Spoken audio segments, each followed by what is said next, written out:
Pagi itu, yang berubah hanya letak kunci lemari kaca di ruang tengah. Selama bertahun-tahun, kunci kecil berkepala plastik biru itu biasa tergantung di paku dekat kalender bank, di antara gunting yang karatan dan tali rafia yang dililit rapi oleh ibu, seolah barang-barang di rumah itu sudah memilih tempatnya sendiri dan menolak dipindah oleh siapapun. Tetapi ketika Ratri selesai menyapu teras dan masuk sambil membawa lapel basah, paku itu kosong. Bekas lingkaran debu di dinding masih ada, tipis dan lebih pucat dari cat krem yang mulai kusam, membuat kehilangan benda sekecil itu tampak seperti sesuatu yang sengaja diumumkan. Ia berdiri sebentar dengan ember di tangan, memandangi titik kosong itu lebih lama daripada yang perlu, lalu memandang ke arah lemari kaca yang tertutup rapat. Di dalamnya ada gelas-gelas hadiah hajatan, map plastik hijau, 2 album foto yang punggungnya mengelupas, dan kotak besi abu-abu yang selalu dibilang ayah sebagai tempat surat-surat penting. Bukan berarti ia sering membuka lemari itu. Justru karena tidak pernah, ia tahu persis perasaan yang timbul ketika melihat kuncinya tidak ada pada tempat biasa, seperti melihat seseorang yang sepanjang hidup dikenal berbicara pelan mendadak merendahkan suara lebih jauh lagi, sampai orang lain otomatis ingin menebak ada apa yang sedang disembunyikan. "Nyari apa?" tanya ibu dari dapur tanpa menoleh. Suara tumisan bawang lebih dulu terdengar sebelum tubuh ibu muncul setengah. Satu tangan memegang sutil, satu tangan mengusap kain ke pinggangnya. "Kunci lemari," jawab Ratri. "Dipindah Bapak." Ibu mengucapkannya biasa saja, terlalu biasa sampai kalimat itu justru terdengar seperti kalimat yang dipilih dengan hati-hati. "Kenapa?" katanya biar enggak sembarang orang buka-buka. Ratri hampir menjawab bahwa memang tak ada orang yang pernah sembarang membuka-buka, tetapi ia menahan diri. Ia menunduk, memeras kain pel, lalu melanjutkan pekerjaannya. Di luar, suara motor tukang sayur berhenti sebentar di mulut gang, lalu menjauh lagi. Di rumah itu, perubahan-perubahan kecil sering diperlakukan seperti hujan yang mungkin cuma lewat, ditunggu sebentar, tidak dibicarakan dulu, siapa tahu reda sendiri. Namun sepanjang pagi, saat ia membersihkan meja makan, menjemur handuk, menyusun kembali toples kerupuk yang tutupnya longgar, matanya berkali-kali kembali ke paku kosong itu, dan tiap kali pula ada rasa tak nyaman yang tidak cukup besar untuk disebut takut, tapi terlalu jelas untuk diabaikan. Ayah baru keluar dari kamar menjelang pukul 9, sudah rapi dengan kemeja rumah bergaris tipis dan celana kain yang selalu dipakai kalau ada tamu, meski pagi itu tak ada siapa-siapa. Beliau tidak lagi memakai sarung di jam-jam seperti itu sejak beberapa bulan terakhir. Sejak Arman, adik laki-laki Ratri yang tinggal 2 gang dari rumah orang tuanya, lebih sering datang membawa orang dari kelurahan, koperasi, atau entah kantor apa, dengan map dan ucapan yang dibuat santai. "Bapak jadi ke notaris?" tanya ibu seolah sedang menanyakan apakah beliau jadi mampir ke warung. Kalimat itu membuat tangan Ratri yang sedang menata piring berhenti. Ayah menjawab sambil membetulkan jam di pergelangan tangan. "Lihat nanti." Tidak ada penjelasan lain. Beliau tidak menatap siapapun. Hanya duduk sebentar, minum teh yang sudah agak dingin, lalu bertanya di mana map coklatnya. Ibu mengambil dari atas kulkas, tempat yang juga baru beberapa minggu dipakai untuk menyimpan hal-hal yang sebelumnya tak pernah diletakkan tinggi-tinggi, seolah rumah itu pelan-pelan sedang belajar menyembunyikan dirinya dari penghuninya sendiri. Ratri tidak langsung menoleh, tapi dari sudut matanya ia melihat ayah membuka map itu sedikit, memastikan isi di dalamnya masih ada.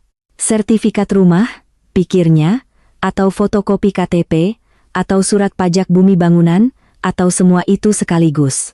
Ia tidak tahu persis, ia hanya tahu akhir-akhir ini kata-kata seperti balik nama, hibah, kuasa, pecah sertifikat, muncul di rumah mereka bukan sebagai topik resmi, melainkan sebagai serpihan percakapan yang ditinggalkan begitu saja di meja makan, di bangku teras, di sela suara televisi. Tak pernah utuh, tapi cukup sering untuk membuat siapapun yang mendengarnya merasa di sekitar mereka sedang terjadi sesuatu yang lebih besar daripada yang diakui. Setelah ayah pergi bersama Arman menjelang siang, Arman datang dengan motor, mematikan mesin, lalu masuk tanpa salam keras seperti biasanya, seakan sedang menyesuaikan volume tubuhnya dengan sesuatu yang dianggap sensitif. Rumah menjadi terlalu tenang. Ibu mencuci piring lebih lama daripada biasanya. Ratri yang seharusnya pulang ke kontrakannya di ujung kecamatan, tempat ia tinggal bersama putrinya yang masih kelas 5 dan suaminya yang bekerja di toko material milik saudara jauh, malah duduk di bangku dekat jendela ruang depan tanpa alasan yang jelas. Ia mengirim pesan kepada suaminya bahwa ia akan sedikit terlambat pulang karena ibu minta ditemani.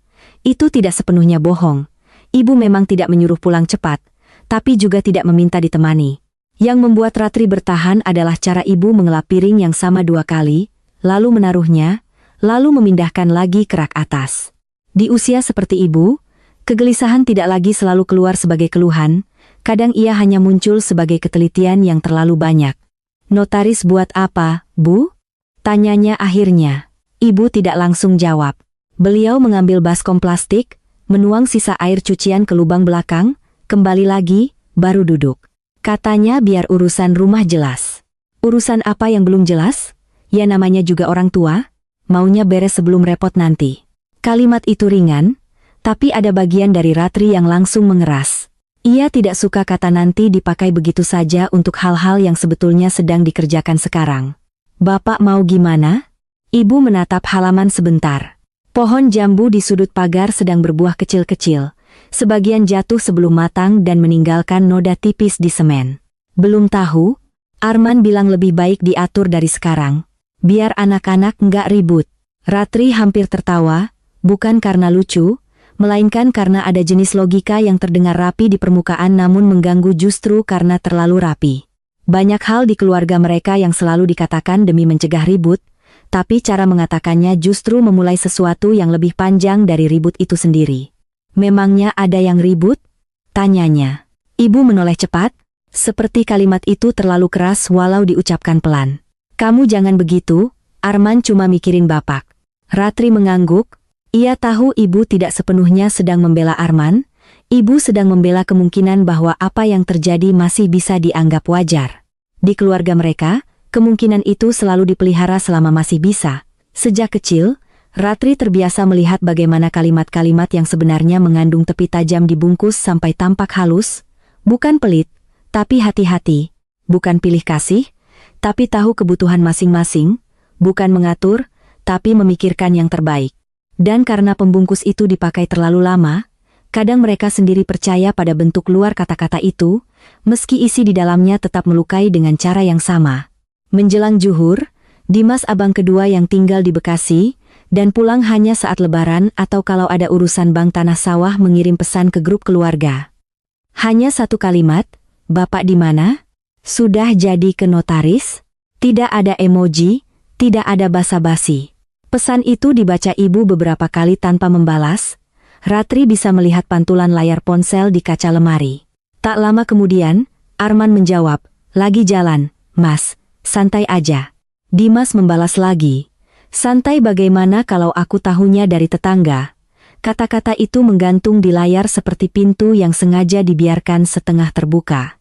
Ratri menunggu ayah atau ibu menulis sesuatu, tapi tak ada yang bergerak. Ibu meletakkan ponsel telungkup. "Tetangga yang mana sih?" gumamnya pelan, lebih kepada dirinya sendiri.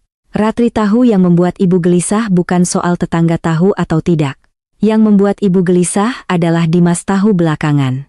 Dalam urusan keluarga, waktu menerima kabar sering lebih sensitif daripada isi kabarnya.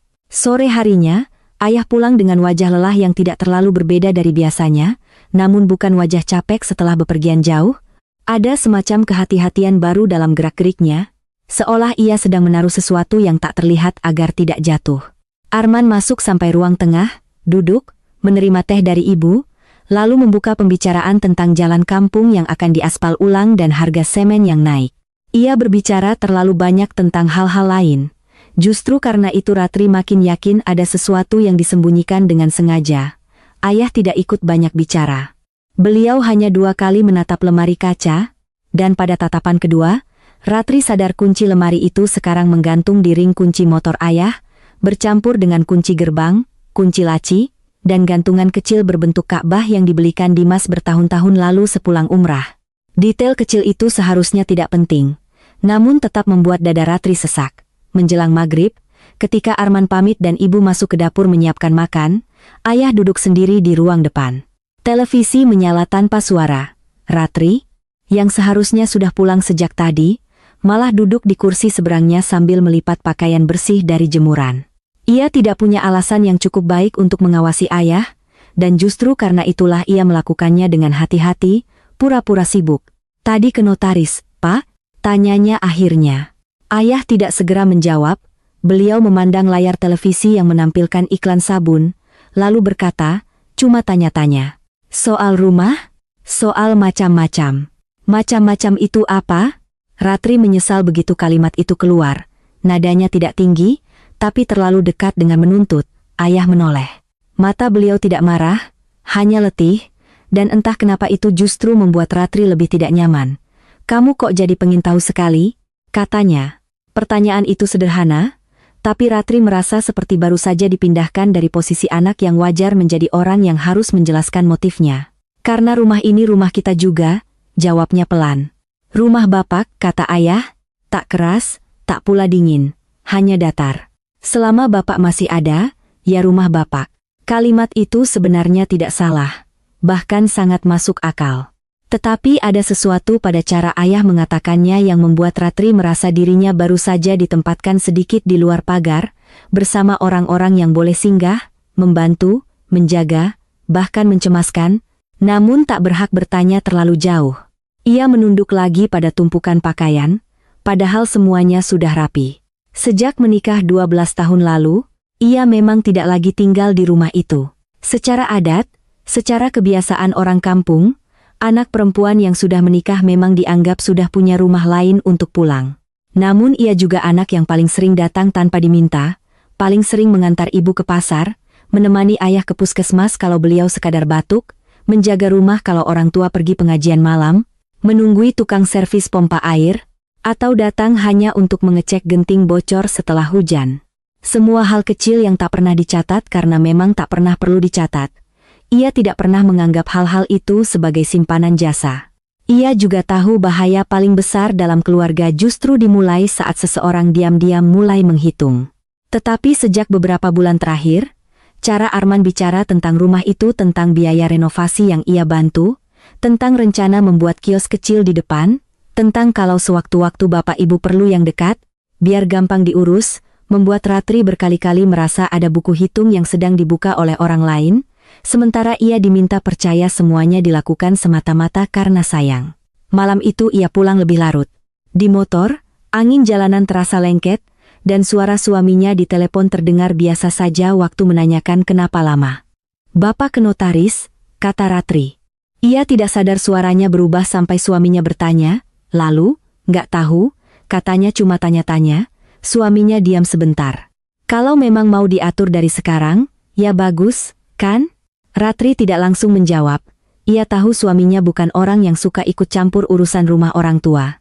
Ia juga tahu ada bagian dari dirinya yang jengkel bukan pada jawaban itu, melainkan pada kemungkinan bahwa jawaban itu mungkin benar. "Bagus kalau semua tahu," katanya akhirnya. "Nah itu. Mungkin nanti juga dibicarakan. Mungkin nanti, lagi-lagi nanti." Sesampai di kontrakan, putrinya sudah tidur dengan buku latihan masih terbuka di samping bantal.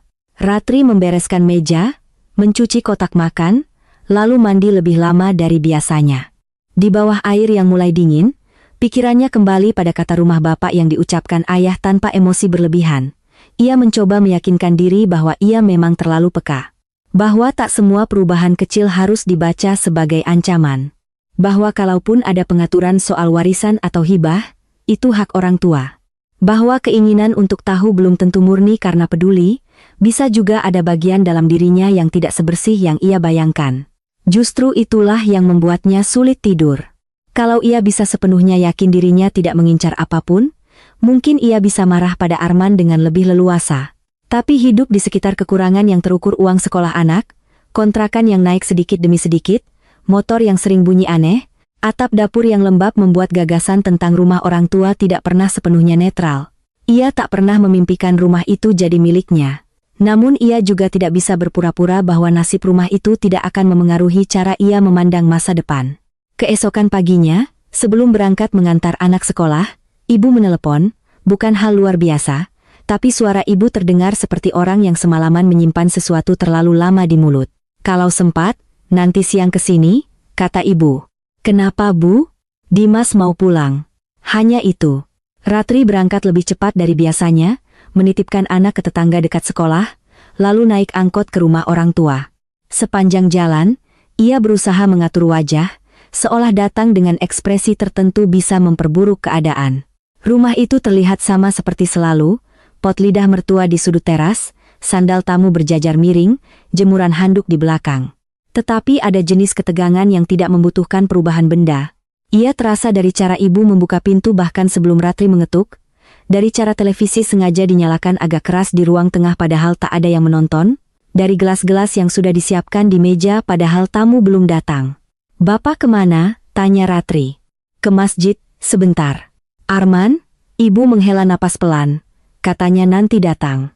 Kata nanti pagi itu terdengar seperti orang yang terlambat terus-menerus datang ke janji yang tidak pernah ia buat sendiri. Dimas tiba menjelang siang dengan mobil sewaan kecil, dan wajah yang lebih tirus daripada terakhir kali Ratri melihatnya. Istrinya tidak ikut. Seperti biasa, Dimas datang membawa aroma kota yang sulit dijelaskan, bukan wangi tertentu, melainkan kebiasaan bergerak cepat, berbicara seperlunya, memandang rumah masa kecil seolah sedang mencocokkan ingatan dengan kenyataan. Ia menyalami ibu, memeluk ayah ketika beliau sudah pulang, lalu duduk tanpa membuka banyak basa-basi. "Aku cuma mau tahu, Pak," katanya, masih menahan diri. "Kalau memang ada urusan soal rumah, kenapa aku tahunya dari luar?" Ibu cepat-cepat menyela bahwa tak ada apa-apa yang besar. Hanya konsultasi, hanya tanya prosedur, hanya berjaga-jaga. Namun Dimas tidak menatap ibu, ia menatap ayah. Itu yang membuat suasana menjadi lebih rapat. Dalam keluarga mereka, pertanyaan kepada ayah hampir selalu disampaikan dengan memutar dulu lewat ibu. Bertanya langsung seperti itu terasa seperti menyingkirkan tirai yang biasanya tetap dipasang meski tipis. Ayah mengambil napas, lalu menjawab, "Belum ada keputusan. Tapi ada rencana, semua orang tua punya rencana." "Rencananya apa?" Ayah terdiam. Dari dapur terdengar suara sendok jatuh. Ratri tahu itu ibu yang tangannya gemetar sedikit, bukan karena takut, tapi karena tak suka jika pembicaraan keluarga mulai kehilangan kain penutupnya. Dimas menunggu, lalu menggeser tubuh ke depan. "Aku dengar rumah mau dihibahkan." Kata itu akhirnya muncul bulat-bulat di ruang tengah, tanpa pelunak apapun. Hibahkan. Bukan urusan rumah, bukan tanya prosedur, bukan berjaga-jaga, sebuah kata yang langsung memiliki arah. Ibu memandang lantai. Ayah mengusap lututnya pelan sebelum menjawab, "Baru dibicarakan." "Ke siapa?" tanya Dimas. Kali ini yang menjawab justru ibu, sangat pelan, belum tentu ke siapa-siapa. Tapi kalimat itu terlambat. Karena pada detik yang sama, dari teras terdengar suara motor Arman berhenti, dan tak ada orang di ruangan itu yang bisa berpura-pura tidak mengerti kenapa jawaban ibu tidak cukup meyakinkan. Arman masuk dengan senyum tipis yang terlalu siap. Ia menyalami Dimas, menepuk bahunya, lalu duduk tanpa menunggu dipersilakan. "Mas, kok dadakan?" katanya, seolah tidak membaca suhu ruangan. Dimas menatapnya lama. "Aku harus bikin janji dulu kalau mau tahu rumah orang tua sendiri mau diapakan." Arman bersandar, menarik napas, kemudian menoleh pada ayah sebelum berkata, "Kan belum diapakan, tapi sudah dibawa ke notaris." "Ya karena kalau nunggu semua orang kumpul terus, kapan kelarnya? Kita ini bukan tinggal serumah lagi." Kalimat itu tajam justru karena secara logika juga benar. Ratri bisa merasakan sesuatu bergerak di dalam dirinya, kemarahan yang segera dicurigainya sendiri, karena ia tahu Arman sedang mengucapkan hal yang selama ini diam-diam juga dipikirkan banyak orang. Anak-anak sudah berpencar. Kesempatan berkumpul jarang. Urusan rumah dan tanah sering macet justru karena semua merasa berhak didengar tapi tak pernah datang bersamaan. Namun kebenaran yang dipakai terlalu dini sering terasa seperti penggusuran. "Justru karena nggak serumah," kata Dimas, "semua harus jelas dari awal." Arman tertawa kecil tanpa senang. "Jelas apanya? Bapak masih sehat, masih pegang semuanya. Kok kalian sudah curiga macam-macam?" Ratri tahu jebakan kalimat itu. Curiga. Sekali kata itu dilempar, siapapun yang melanjutkan pertanyaan otomatis tampak kecil. Seolah masalahnya bukan pada tindakan yang tertutup, melainkan pada hati orang yang bertanya. Dimas menahan rahangnya. "Bukan curiga. Aku cuma nggak mau besok-besok dengar kabar kalau sesuatu sudah selesai." "Sesuatu itu apa? Jangan pura-pura nggak paham, Man." Ayah akhirnya bicara, lebih keras daripada sebelumnya, meski tetap belum bisa disebut membentak. Sudah, jangan seperti orang lain, semua diam. Ungkapan seperti orang lain selalu dipakai di rumah itu untuk menertibkan sesuatu sebelum benar-benar pecah. Isinya samar, tapi efeknya nyata, mengingatkan bahwa apapun yang sedang terjadi, mereka harus tetap tampak sebagai keluarga yang tahu batas. Ratri menatap tangan ayah yang terletak di lutut.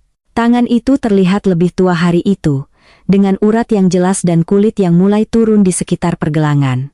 Ada belas kasihan yang datang tiba-tiba, bukan karena ayah lemah, melainkan karena untuk pertama kalinya ia tampak seperti seseorang yang sedang dituntut menjelaskan keputusan yang bahkan mungkin belum berhasil ia jelaskan kepada dirinya sendiri. Namun belas kasihan itu tidak membuat pertanyaannya hilang. Ia malah menambah rasa bersalah, seolah kepedulian dan kepentingan tidak bisa dipisahkan, terus saling menyusupi. Ibu membawa teh dan pisang goreng, tindakan yang begitu biasa sampai hampir menyedihkan. Tidak ada yang langsung menyentuh. Ratri melihat minyak tipis mengilap di piring enamel, melihat tangan ibu yang menata tisu kertas padahal tumpukannya sudah rapi, dan ia tahu ibu sedang melakukan yang sejak lama paling ia kuasai. Menjaga agar rumah tetap terlihat seperti rumah, bahkan ketika isinya mulai berubah fungsi menjadi tempat berjaga. Pembicaraan setelah itu tidak langsung meledak, justru mengendap, berpindah bentuk, menjadi kalimat-kalimat yang lebih hati-hati tapi tak kalah tajam. Dimas berkata kalau ia tidak menolak orang tua mengatur apapun, asalkan semua anak tahu. Arman berkata ia hanya membantu karena yang paling dekat dan paling sering diminta mengurus. Ibu berkali-kali menyebut niat baik. Ayah lebih banyak diam, lalu sesekali mengucap ya sudah, nanti dibicarakan. Yang membuat Ratri paling gelisah justru bukan isi pertengkarannya, melainkan cara masing-masing orang memposisikan diri sebagai pihak yang paling wajar. Tak ada yang terang-terangan rakus. Tak ada yang bilang aku ingin rumah itu, yang ada hanya kalimat-kalimat tentang tanggung jawab, kepraktisan, berjaga-jaga, hak orang tua, keterbukaan, keadilan. Kata-kata yang di permukaan tidak bisa ditolak, tapi saat ditumpuk bersama menimbulkan sesuatu yang keruh. Ratri sendiri hampir tak bicara. Sekali ia berkata, kalau memang belum ada keputusan, ya sudah, nanti kumpul lengkap saja. Lalu ia menyesal, karena Arman langsung menoleh dengan sorot yang ia kenal sejak kecil. Sorot adik yang merasa kakaknya selalu bisa terdengar netral justru karena jarang menanggung pekerjaan di garis depan. Kumpul lengkap itu kapan, Mbak? Tanyanya. Pas semua sempat, pas semua nyaman, pas semua sudah setuju duluan, nada suaranya tidak tinggi. Justru karena itu kalimatnya terasa seperti disusun sebelumnya. Yang dekat ke sini siapa? Yang kalau malam bapak minta diantar beli obat siapa? Yang ngurus tukang kalau talang mampet siapa? Ratri membuka mulut, lalu menutupnya lagi. Ia ingin bilang bahwa perhatian bukan tiket untuk mendahului keputusan. Tapi ia juga tahu Arman memang sering datang, memang lebih sering mengurus hal-hal teknis yang melelahkan. Dan karena ia tahu itu benar, bantahannya mendadak terasa lebih sulit. Di sisi lain, ia tidak suka cara kedekatan dipakai sebagai landasan diam-diam untuk menambah bobot suara. Ia teringat beberapa minggu lalu, ketika Arman berkata sambil bercanda pada ibu, rumah depan kalau dibikin kios lumayan, Bu. Daripada nanti orang lain yang nikmati. Ibu saat itu tertawa kecil dan menyuruhnya jangan ngomong sembarangan. Tapi setelah tertawa, ibu diam agak lama. Ratri ingat itu sekarang dengan kejengkelan yang tertunda. Mungkin karena di keluarga, banyak hal berbahaya pertama kali hadir sebagai candaan. Menjelang asar, Dimas keluar merokok di teras depan. Ratri mengikuti beberapa menit kemudian, bukan untuk bicara penting, hanya karena udara di ruang tengah terasa penuh oleh kalimat-kalimat yang ditahan. Dari teras, jalan kampung tampak biasa, anak kecil naik sepeda, ibu-ibu pulang dari warung, suara penjual es lewat samar. Dimas berdiri dekat pagar, satu tangan di saku, satu tangan memegang rokok yang hampir habis. Kamu tahu dari awal? Tanyanya tanpa menoleh. Ratri menggeleng. Cuma curiga. Dimas mengembuskan napas. Aku paling gak suka kalau sesuatu dibuat seperti rahasia, padahal akibatnya ke semua. Mungkin Bapak belum yakin? Kalau belum yakin, kenapa dibawa duluan? Ratri tidak menjawab. Ia tahu pertanyaan itu bukan benar-benar ditujukan padanya. Setelah beberapa saat, Dimas berkata lagi, lebih pelan, aku bukan takut nggak kebagian. Bukan itu. Kalimat itu justru membuat Ratri menoleh. Wajah Dimas tampak lelah. Tapi kalau dari awal caranya begini, nanti apapun hasilnya rasanya nggak akan bersih. Kata bersih itu tinggal lama di kepala Ratri. Ia memikirkan bagaimana dalam keluarga mereka, yang sering dicari bukan keputusan terbaik, melainkan keputusan yang masih bisa dipandang tanpa malu. Bersih bukan berarti adil sepenuhnya, kadang hanya berarti tidak meninggalkan bekas yang terlalu jelas. Dan mungkin justru itulah yang mulai mustahil. Sore turun perlahan. Arman pergi lebih dulu karena anaknya les mengaji. Dimas tetap tinggal sampai malam, lalu memutuskan menginap di rumah meski awalnya bilang akan balik ke kota terdekat. Itu sendiri sudah merupakan perubahan besar, karena Dimas hampir tak pernah mau tidur di rumah lama sejak menikah. Ia selalu bilang punggungnya sakit kalau pakai kasur lama, tapi Ratri curiga abang mereka hanya tidak tahan pada campuran kenangan dan kewajiban yang muncul tiap kali terlalu lama di sana. Malam itu, setelah makan dalam suasana yang berhati-hati, ibu memanggil Ratri ke dapur untuk membantu membereskan. Piring-piring berdenting pelan, ayam kecap masih tersisa separuh di panci. Dari ruang depan terdengar suara televisi dan batuk ayah. Ibu mencuci sayur untuk besok padahal belum perlu. Kamu jangan ikut panas, katanya tiba-tiba. Aku nggak panas. Wajahmu kelihatan. Ratri tersenyum kecil tanpa humor. Wajahku dari tadi nggak ngapa-ngapain. Ibu diam sebentar, lalu berkata, Bapak cuma takut nanti rumah jadi sumber ribut. Justru sekarang sudah jadi. Ibu menghentikan gerak tangannya. Ribut sedikit itu biasa. Kalau biasa, kenapa disembunyikan? Pertanyaan itu keluar lebih pelan daripada yang ia kira, namun membuat udara dapur berubah. Ibu membilas sawi, menaruhnya di saringan, lalu memandang wastafel. Bukan disembunyikan. Belum sempat ngomong. Bu, ibu menoleh, mata beliau tidak basah, tidak pula keras. Hanya capek.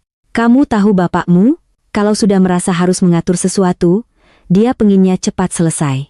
Dia juga nggak enak sama Arman. Tiap hari yang dekat itu dia, Dimas jauh, kamu sudah punya rumah sendiri, lagi-lagi, punya rumah sendiri, kalimat itu bukan penghinaan, bahkan mungkin fakta paling sederhana, tetapi tetap ada rasa yang tak pernah sepenuhnya bisa diterima oleh anak perempuan manapun yang tumbuh besar dengan menyapu lantai rumah itu, tidur di kamar sempit di belakang, menyaksikan bapaknya pulang malam dari sawah, ibunya menanak nasi, suara hujan di atap asbes, lalu suatu hari perlahan dianggap sudah memiliki pusat hidup lain, sehingga keterikatannya pada rumah lama harus dinyatakan dengan volume yang lebih rendah. Rumah sendiri itu kontrakan, Bu, kata Ratri sebelum sempat menahan. Ibu menatapnya lama sekali, dan saat itulah Ratri menyesal. Bukan karena kalimatnya tak jujur, tetapi karena untuk pertama kali ia membiarkan kekurangan dalam hidupnya menyentuh pembicaraan ini secara terang-terangan. Ia benci terdengar seperti orang yang sedang menagih dari tempat kekurangan. Ibu mengusap tangan di celemek. Maksud ibu bukan begitu. Aku tahu. Bapak juga bukan mau menyingkirkan siapa-siapa. Ratri mengangguk, namun sesuatu di dadanya tetap tidak lurus. Malam semakin sepi. Setelah semua beres, ia masuk ke kamar lamanya sekarang lebih sering dipakai menaruh koper dan baju-baju lama dan duduk di tepi kasur tanpa menyalakan lampu. Dari balik jendela kisi-kisi terdengar suara Dimas berbicara pelan dengan ayah di ruang depan. Tidak semua kata terdengar jelas. Hanya potongan-potongan. Bukan soal percaya, harus terbuka. Aku cuma tidak mau nanti. Ayah menjawab lebih pelan lagi, nyaris tak tertangkap. Ratri tidak mendekat. Ia hanya duduk memandangi bayangan lemari tua di dinding, merasa seperti sedang berada di dalam rumah yang sama namun dengan susunan hubungan yang sedikit bergeser. Perubahan itu belum cukup besar untuk dinamai kehilangan, tapi sudah cukup untuk membuat semua benda tampak lain. Paku tempat kunci biasa tergantung, misalnya, kini mungkin hanya paku kosong bagi orang lain. Bagi Ratri, ia sudah menjadi tanda bahwa sesuatu yang selama ini dianggap tetap ternyata bisa dipindah begitu saja. Lalu orang-orang diminta menerima perpindahan itu sebagai hal wajar. Menjelang tengah malam, ketika percakapan di luar berhenti dan suara televisi mati, ia keluar pelan untuk minum. Ruang tengah gelap kecuali lampu teras yang menyelinap masuk. Ayah ternyata belum tidur. Beliau duduk sendiri di sofa, tangan bertumpu pada tongkat lipat yang sebenarnya jarang dipakai, lebih untuk berjaga kalau lutut sedang sakit setelah kebun.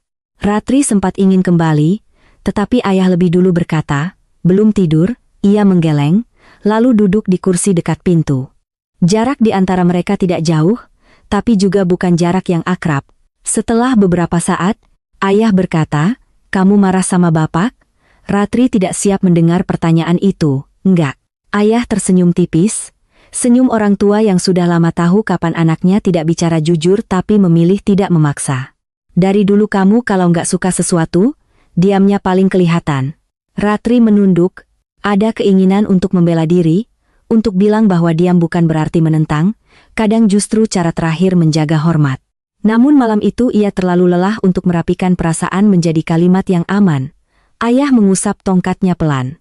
"Rumah ini," katanya, "berhenti sebentar, dari dulu bikin orang merasa ada tempat pulang. Bapak cuma takut nanti sesudah bapak nggak kuat ngurus, rumah ini malah bikin kalian saling menjauh." Kalimat itu sederhana, dan justru karena itu mengenai Ratri lebih dalam. Untuk beberapa detik, ia melihat kemungkinan bahwa ayah memang tidak sedang merancang ketidakadilan, hanya terburu-buru oleh ketakutan yang tidak pandai ia ucapkan. Tetapi ketakutan orang tua, pikir Ratri, sering punya cara sendiri memilih anak mana yang paling dianggap solusi. "Kalau takut kami menjauh," katanya pelan, "jangan bikin salah satu tahu belakangan." Ayah tidak menjawab cepat. Beliau memandang lemari kaca yang tembus samar dalam gelap. "Kadang bapak juga bingung harus mulai dari mana," katanya. "Kalau ngomong ke semua, nanti banyak suara. Kalau diam dulu, kalian marah karena tidak diajak. Ya karena ini bukan hal kecil, Pak. Bagi bapak justru besar. Makanya bapak nggak mau salah." Ratri menahan napas. Kata salah itu terdengar jujur, bukan sebagai pembelaan, tapi sebagai pengakuan yang tak lengkap. Ayah lalu bangkit pelan, dan saat itu ring kunci di sakunya berdenting halus. Bunyi kecil itu kembali menusuknya secara aneh. Beliau berjalan ke lemari kaca, berdiri sebentar, lalu menoleh. "Besok sore kita kumpul lagi," katanya. "Biar bapak jelaskan." Ratri ingin bertanya. Jelaskan apa? Apa yang sudah diputuskan? Apa yang baru dipikirkan? Apakah penjelasan datang sebelum atau sesudah keputusan? Namun ia tidak bertanya. Ayah sudah tampak sangat letih.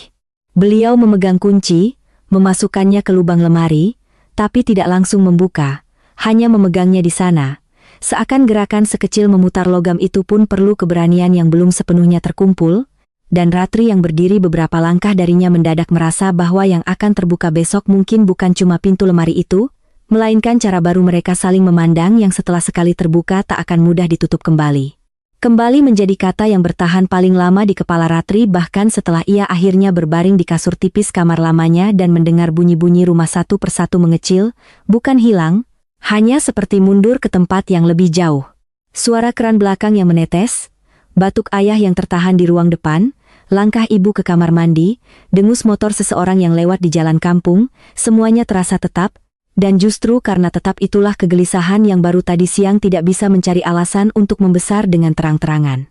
Rumah itu tidak berubah menjadi asing dalam semalam. Bau kayu lemari yang lembab masih sama, kisi-kisi jendela masih mengeluarkan garis cahaya teras yang miring ke lantai, dan kasur tempat ia tidur masih menimbulkan bunyi halus setiap kali tubuhnya bergeser. Hanya ada sesuatu yang tak lagi bisa disamakan dengan malam-malam lain. Kesadaran bahwa sejak kunci lemari dipindah, sejak notaris disebut, sejak hibah diucapkan bulat-bulat di ruang tengah, setiap benda di rumah ini seperti diam-diam mulai memilih pihaknya sendiri. Pagi berikutnya tidak diawali ledakan apapun. Ibu sudah di dapur sebelum azan. Subuh benar-benar habis menggema dari musyala ujung gang. Ayah duduk di kursi rotan depan rumah sambil memandang jalan yang masih sepi, mengenakan jaket tipis walau udara tidak terlalu dingin. Dimas tidur lebih lama dari yang Ratri duga. Mungkin karena capek perjalanan, mungkin karena tidur di rumah itu menuntut tenaga yang tidak terlihat. Ratri membantu ibu menanak nasi, mengiris tempe, menyapu halaman depan yang dipenuhi daun mangga kecil-kecil yang jatuh malam tadi. Semuanya berlangsung dalam ketelitian yang terlalu penuh. Ibu menanyakan apakah garam di toples masih cukup, padahal masih seperempat. Ayah menyuruh pot bunga di dekat pagar digeser sedikit ke kanan, padahal posisinya tak mengganggu siapapun. Ratri merasa semua orang sedang menyentuh hal-hal kecil karena tidak tahu harus memegang apa lagi. Saat Dimas akhirnya keluar kamar dengan kaos rumah dan wajah kusut, ia menyalami ayah seperti biasa, lalu duduk sambil mengucek mata. Tak ada kelanjutan dari percakapan malam tadi. Justru itu membuat Ratri lebih tegang. Ia sudah terlalu sering melihat ketegangan keluarga yang berpura-pura reda hanya karena pagi menuntut semua orang mengunyah sarapan dan menanyakan hal-hal praktis. "Mas, teh?" tanya ibu. "Boleh? Rotinya dipanggang?" "Jangan." Kalimat-kalimat pendek itu terdengar seperti orang-orang yang memilih lantai aman untuk diinjak sebelum berani mencari bagian rumah yang retak. Arman datang menjelang pukul 9 dengan membawa 2 kantong plastik berisi roti dan pisang susu untuk anak-anak, padahal anak-anaknya sendiri tidak ada di situ. Ia tersenyum pada ibu, menepuk pundak ayah, lalu menyapa Dimas dengan nada yang terlalu ringan. "Mas, jangan pulang hari ini dulu ya, biar sore sekalian." Dimas hanya mengangguk. Arman duduk, membuka kantong roti, menawarkan pada semua orang seakan mereka sedang berkumpul untuk urusan sederhana. Ratri memandang adiknya diam-diam. Sejak kecil Arman selalu punya kemampuan yang membuatnya sering disukai orang luar dan melelahkan orang rumah. Ia tahu kapan harus terdengar santai, kapan harus menolong lebih dulu, kapan harus melempar candaan agar pembicaraan bergeser. Bukan berarti ia palsu. Justru masalahnya, sebagian besar waktunya ia sungguh merasa dirinya sedang melakukan yang terbaik. Kebaikan yang terus dibarengi kebutuhan untuk dianggap paling berguna itu, pikir Ratri, adalah jenis hal yang sulit diprotes tanpa membuat diri sendiri tampak kecil. Menjelang siang, ketika ibu pergi sebentar ke warung dan ayah masuk kamar mengambil baju salat, Dimas tiba-tiba berkata sambil menatap meja makan, "Aku mau lihat surat-suratnya nanti." Kalimat itu tidak ditujukan kepada siapapun secara langsung, tetapi semua orang yang ada di ruang tengah mendengarnya sebagai tantangan yang sengaja tidak dibungkus. Arman tidak langsung menjawab. Ia mengupas pisang perlahan, menggigit sedikit, lalu berkata, "Lihat buat apa? Buat tahu? Kamu mau tahu atau mau ngecek? Kalau ada yang disembunyikan, dua-duanya sama." Ratri mengangkat muka. Ada dorongan untuk menyela, meredam, mengatakan nanti saja kalau bapak sudah kumpul. Namun ia menahan diri. Setiap kali ia mencoba jadi penengah, ada rasa aneh yang muncul, seolah peran itu tidak sungguh netral. Menenangkan orang sering berarti memilih kapan sesuatu belum boleh diucapkan, dan setelah semalam, ia tidak lagi yakin siapa yang diuntungkan kalau semua terus ditunda. Arman meletakkan sisa pisang di piring. "Dari awal aku bilang belum ada yang diputuskan. Kalau belum ada yang diputuskan, kenapa surat-suratnya sudah dipegang terus?" kata Dimas. "Siapa yang pegang? Jangan main begitu man." Arman tertawa kecil, lalu berpaling pada Ratri. "Mbak juga mikir aku pegang?" Ratri tidak suka dijadikan cermin seperti itu. "Aku nggak tahu siapa pegang," katanya. "Tapi kalau memang nanti mau dibicarakan, ya dibicarakan saja." "Nah, iya," kata Arman cepat. "Makanya tunggu sore." Dimas tidak membalas. Ia hanya menyandarkan punggung ke kursi dan menghela napas lewat hidung. Ketika ayah keluar lagi dari kamar dengan kemeja koko putih yang agak kebesaran di bahu, tidak ada yang melanjutkan. Namun keheningan sesudahnya berbeda dari keheningan pagi tadi. Kini ia jelas punya isi. Sore datang lambat, seperti semua jam hari itu sengaja berjalan lebih pelan. Ratri pulang sebentar ke kontrakan untuk menengok anaknya, mengganti seragam sekolahnya, menyiapkan makan siang, lalu kembali lagi ke rumah orang tuanya sebelum asar. Suaminya bertanya apakah urusan rumah belum selesai, dan Ratri hanya menjawab, "Masih mau ngomong." Suaminya tidak mengejar. Ia membiarkan Ratri pergi lagi dengan ekspresi yang sulit dibaca. Ada pengertian, ada jarak, ada jenis kehati-hatian yang biasa dipakai laki-laki yang tahu sebuah persoalan keluarga bukan urusannya, tapi juga tahu akibatnya akan merembes ke rumah mereka sendiri kalau tak dijaga. Di jalan, Ratri memikirkan kalimat ayah malam tadi, "Rumah ini dari dulu bikin orang merasa ada tempat pulang." Ia mencoba mengingat kapan terakhir kali rumah itu benar-benar terasa seperti tempat pulang yang tidak menuntut posisi. Mungkin sebelum Dimas merantau, mungkin sebelum ia menikah, mungkin sebelum Arman mulai paling sering datang, dan tanpa sadar menjadi semacam perpanjangan tangan untuk semua hal yang menuntut kehadiran fisik. Kedekatan, pikir Ratri, selalu tampak mulia dari luar. Padahal dari dalam ia bisa menumbuhkan perasaan yang rumit, rasa berhak yang halus, rasa letih yang ingin dihargai, dan keyakinan bahwa orang yang tidak datang sesering kita tidak akan pernah paham beban kecil yang dikumpulkan hari demi hari. Saat Ratri tiba, suasana rumah sudah terlalu rapi. Meja makan dibersihkan, Kursi-kursi dirapatkan ke ruang tengah, kipas angin dipindah menghadap sofa. Ibu mengenakan jilbab yang lebih rapi daripada kalau hanya di rumah. Ayah duduk dengan map coklat di pangkuan. Dimas di kursi kanan, Arman di kiri. Ada ruang kosong di sebelah ibu untuk Ratri, dan entah kenapa susunan itu mengingatkannya pada rapat RT atau pertemuan keluarga besar saat membagi tugas hajatan, bukan pada keluarga inti yang hendak bicara soal rumah tempat mereka tumbuh. Tidak ada orang baru, tidak ada saksi. Justru itu yang membuat semuanya terasa lebih telanjang. Ayah membuka pembicaraan dengan suara yang semula cukup mantap, lalu pelan-pelan terdengar lebih berat.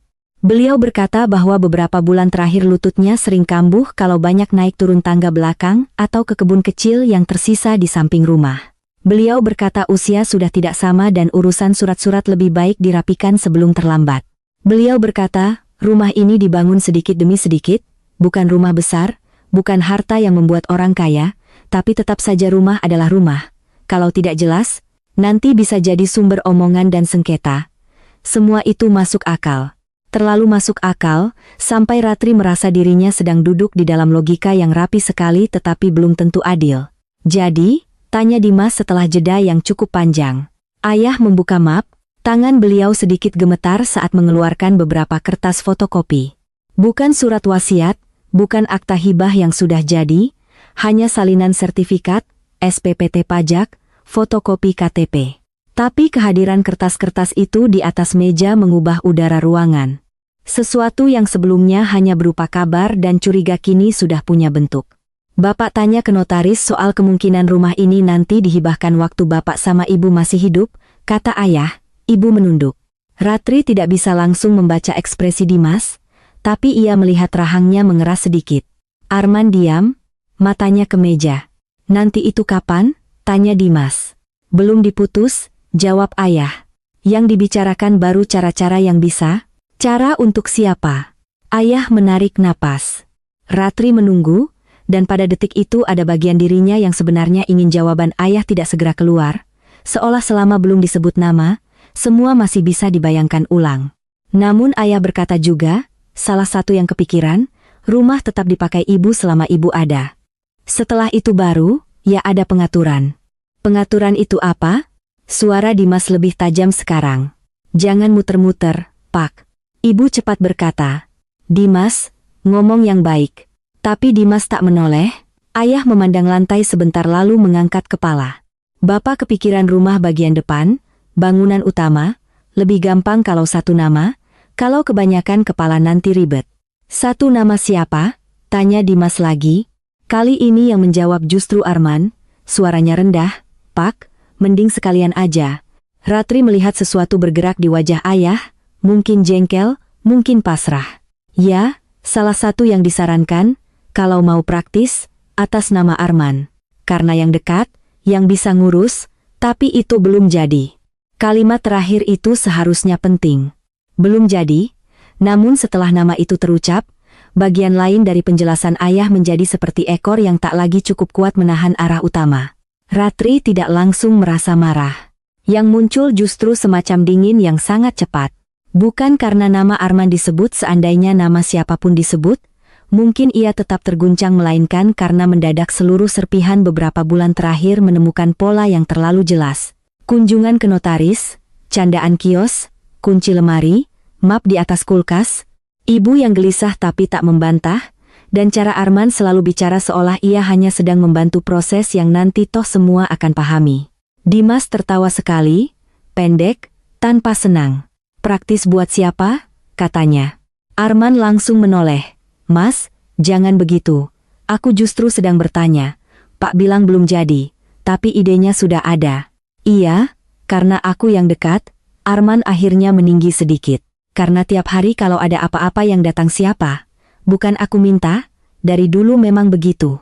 Dekat itu urusan tempat tinggal, bukan alasan rumah orang tua langsung dibilang paling gampang satu nama kamu. Aku nggak pernah bilang langsung jadi punyaku, tapi kamu tidak keberatan namamu yang disebut. Ruangan itu mendadak terasa kecil. Ibu memegang ujung jilbabnya terus-menerus, menggulungnya di jari. Ayah bersandar, tampak menyesal sudah sampai di titik ini, dan sekaligus terlalu jauh untuk mundur. Ratri tahu inilah salah satu kejadian besar yang tak mungkin lagi dibatalkan bentuknya. Bukan keputusan hukum, belum. Tapi keputusan emosional bahwa kemungkinan ketidakadilan kini sudah punya wajah. Dan sekali sebuah keluarga melihat wajah itu, mereka tidak akan benar-benar bisa pura-pura lupa. Aku mau tanya satu hal, kata Ratri sebelum sempat meragukan niatnya. Semua menoleh. Ia jarang mengambil ruang di percakapan seperti ini. Dan karena itu suara pelannya justru membuat semua orang diam.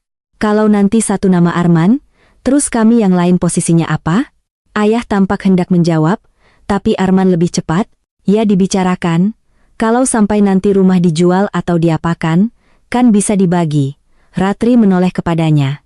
Bisa dibagi itu janji atau tertulis. Arman terdiam 1 detik terlalu lama, hanya 1 detik, tapi cukup. Mbak, kok ngomongnya jadi kayak ke orang luar? Katanya akhirnya. Kalimat itu masuk ke dada Ratri seperti jarum yang dingin. Ia tahu Arman tidak sedang mengusirnya dari keluarga. Justru ia sedang memakai keluarga sebagai alasan agar pertanyaannya dianggap berlebihan. Dan mungkin itulah yang paling melukai, saat ikatan darah dipakai bukan untuk menjamin keadilan, melainkan untuk meminta seseorang tidak perlu perlindungan apapun. Karena kalau urusannya satu nama, kata Ratri, berusaha menjaga suaranya tetap rata, aku nggak tahu lagi bedanya mana yang hubungan keluarga, mana yang nanti cuma katanya. Ibu menarik napas pelan, suara yang hampir seperti tercekat. Dimas menatap Ratri sekilas lalu kembali ke ayah. Nah, itu maksudku dari awal. Ayah mengusap wajahnya. Bapak belum bilang jadi, Bapak cuma mikir mana yang paling gampang. Yang gampang itu sering bukan yang paling benar, kata Dimas. Arman menoleh tajam. Kalau yang paling benar menurutmu apa? Semua dibagi 4. Rumah segini? Mau dibikin garis di tengah? Jangan sengaja disederhanakan begitu. Lah memang faktanya bagaimana? Rumah ini cuma 1. Tanah samping sudah sempit. Sawah yang dulu juga tinggal sedikit. Kamu dari jauh gampang bilang adil, karena yang repot nanti bukan kamu. Dimas berdiri. Jangan bawa-bawa jauh dekat, seolah cuma itu ukuran anak. Ayah ikut berdiri setengah, lalu duduk lagi, mungkin lututnya tak kuat. Sudah. Duduk. Suaranya akhirnya pecah, tidak keras sekali, tapi cukup membuat semua diam. Ratri memandang ayah dan merasa bersalah pada saat yang salah. Ada kelelahan yang amat manusiawi di wajah lelaki tua itu, kelelahan orang yang ingin menghindari keributan justru dengan membuat rancangan yang diam-diam berpihak pada bentuk paling sederhana di matanya. Ia bisa memahami ketakutan itu. Ia juga bisa melihat bagaimana ketakutan dan kepraktisan sering bekerja sama untuk mendorong seseorang memilih jalan yang nantinya terasa paling mudah dijalankan oleh satu anak yang paling dekat. Tetapi pemahaman itu tidak membuat ia setuju. Justru pemahaman itu yang membuat penolakannya terasa lebih pahit, karena ia tidak lagi bisa menuduh ayah atau ibu sebagai orang jahat. Mereka hanya orang tua yang mengira keruwetan bisa diselesaikan dengan memusatkan kekuasaan pada satu titik yang mereka anggap paling bisa diandalkan. Masalahnya, titik itu adalah manusia juga, dengan rasa lelah, rasa berhak, dan kemungkinan berubah. Setelah ayah marah, pembicaraan tidak langsung lanjut. Ibu mengambil gelas, menawarkan air, tidak ada yang mau. Kipas angin berputar dan mengangkat sedikit ujung taplak meja. Dari musyalah terdengar anak-anak mengaji. Kehidupan di luar rumah itu tetap berjalan dengan tenang yang nyaris menyinggung. Dimas akhirnya duduk lagi. Aku tidak bilang aku paling benar, katanya, lebih rendah sekarang. Aku cuma tidak mau kita menggantung semua pada satu orang. Hari ini kita masih percaya, 5 tahun lagi, 10 tahun, kalau keadaan berubah, Arman menjawab cepat, berarti dari sekarang kamu memang gak percaya aku. Aku nggak mau dipaksa percaya pada sesuatu yang nggak tertulis. Keluarga kok ditulis-tulis? Ratri melihat ibu menutup mata sesaat mendengar kalimat itu. Mungkin karena ibu tahu, mungkin baru kali ini dengan jelas, bahwa perbedaan paling dalam di antara anak-anaknya bukan soal rumah, melainkan soal arti keluarga itu sendiri. Bagi Arman, keluarga masih bisa menjadi tempat janji lisan cukup kuat karena semua saling kenal.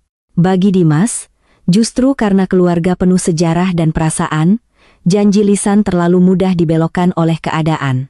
Dan Ratri, yang duduk di antara dua cara pandang itu, mendadak sadar bahwa dirinya selama ini mungkin cenderung seperti ibu, Percaya pada yang tak tertulis selama semua tampak baik-baik saja.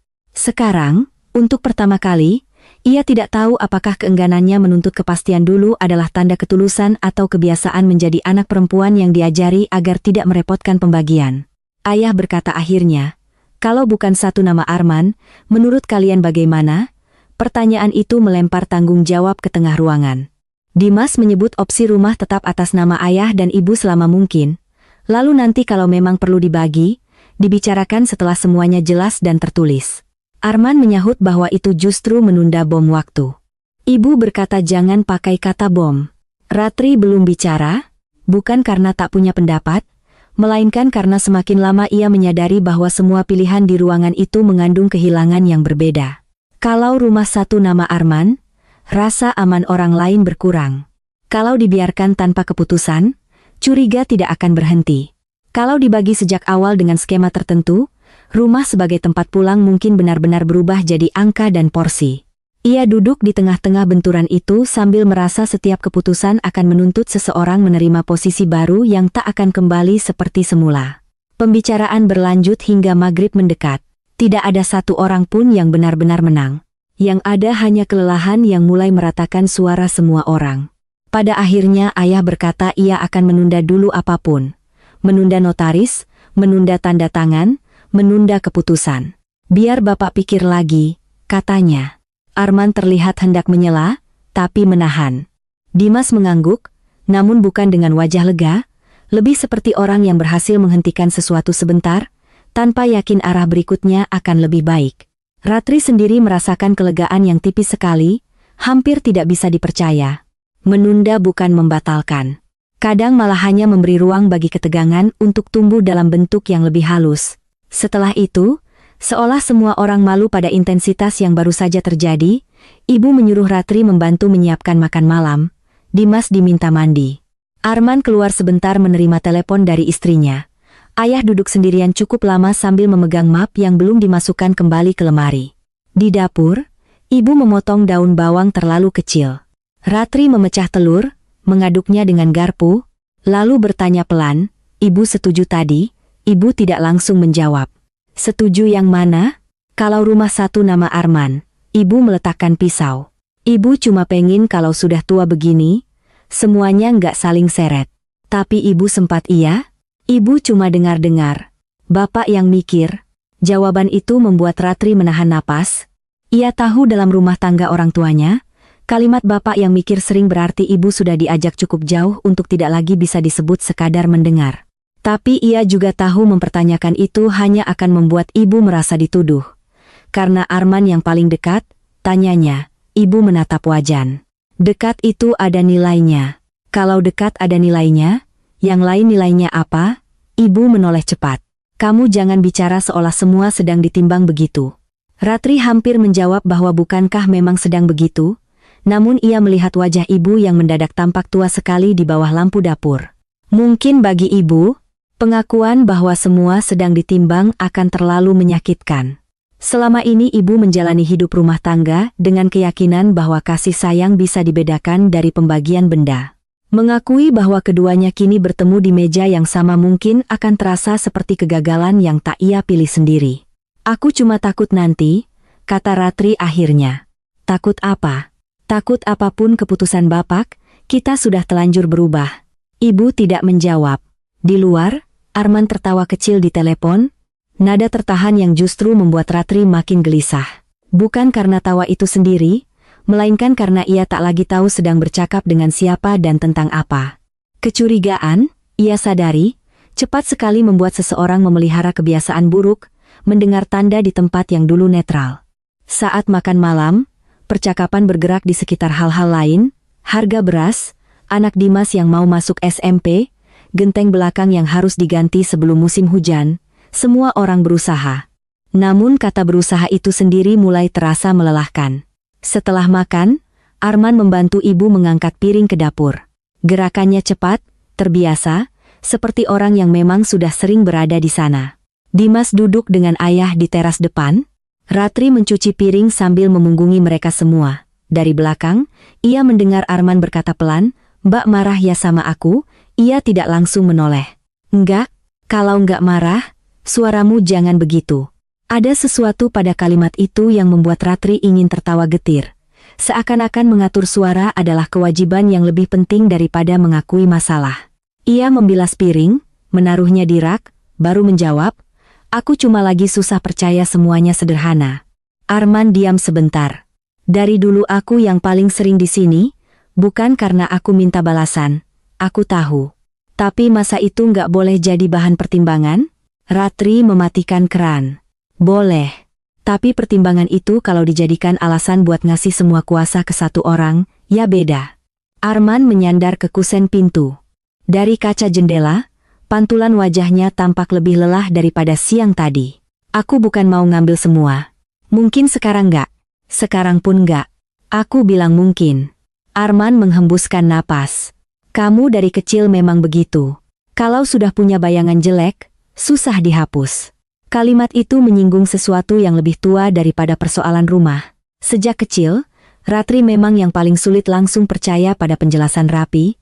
Ia akan diam, memperhatikan, menghubungkan hal-hal kecil, lalu baru bicara kalau perasaannya sudah telanjur penuh. Dulu ayah sering menyebutnya terlalu banyak mikir. Ibu bilang ia sensitif. Arman sering bilang ia kebanyakan curiga. Mungkin semua ada benarnya.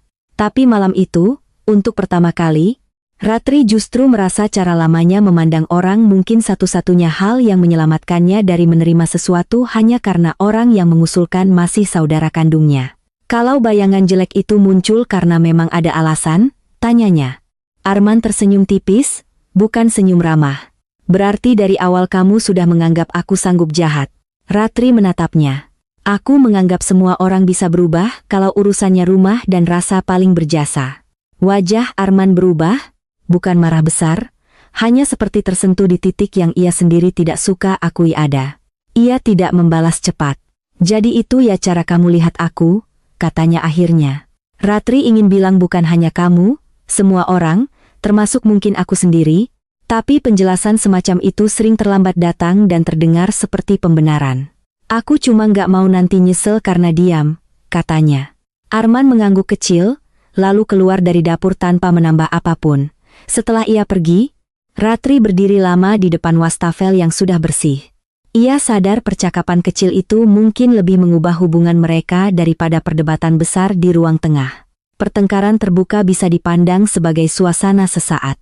Tetapi satu kalimat yang tepat mengenai rasa paling berjasa akan tinggal lebih lama, seperti noda minyak yang tidak hilang sekali cuci. Malam semakin larut. Dimas memutuskan pulang besok pagi. Arman juga pamit setelah Isya, lebih singkat dari biasanya. Saat ia mencium tangan ibu dan ayah, gerakannya tetap sopan, tetap seperti anak bungsu yang dekat, tetapi ada sesuatu yang sudah tidak seleluasa kemarin. Sesudah rumah lebih sepi, ayah memanggil Ratri dan Dimas ke ruang depan. Ibu duduk di samping beliau. Map coklat itu kembali ada di meja.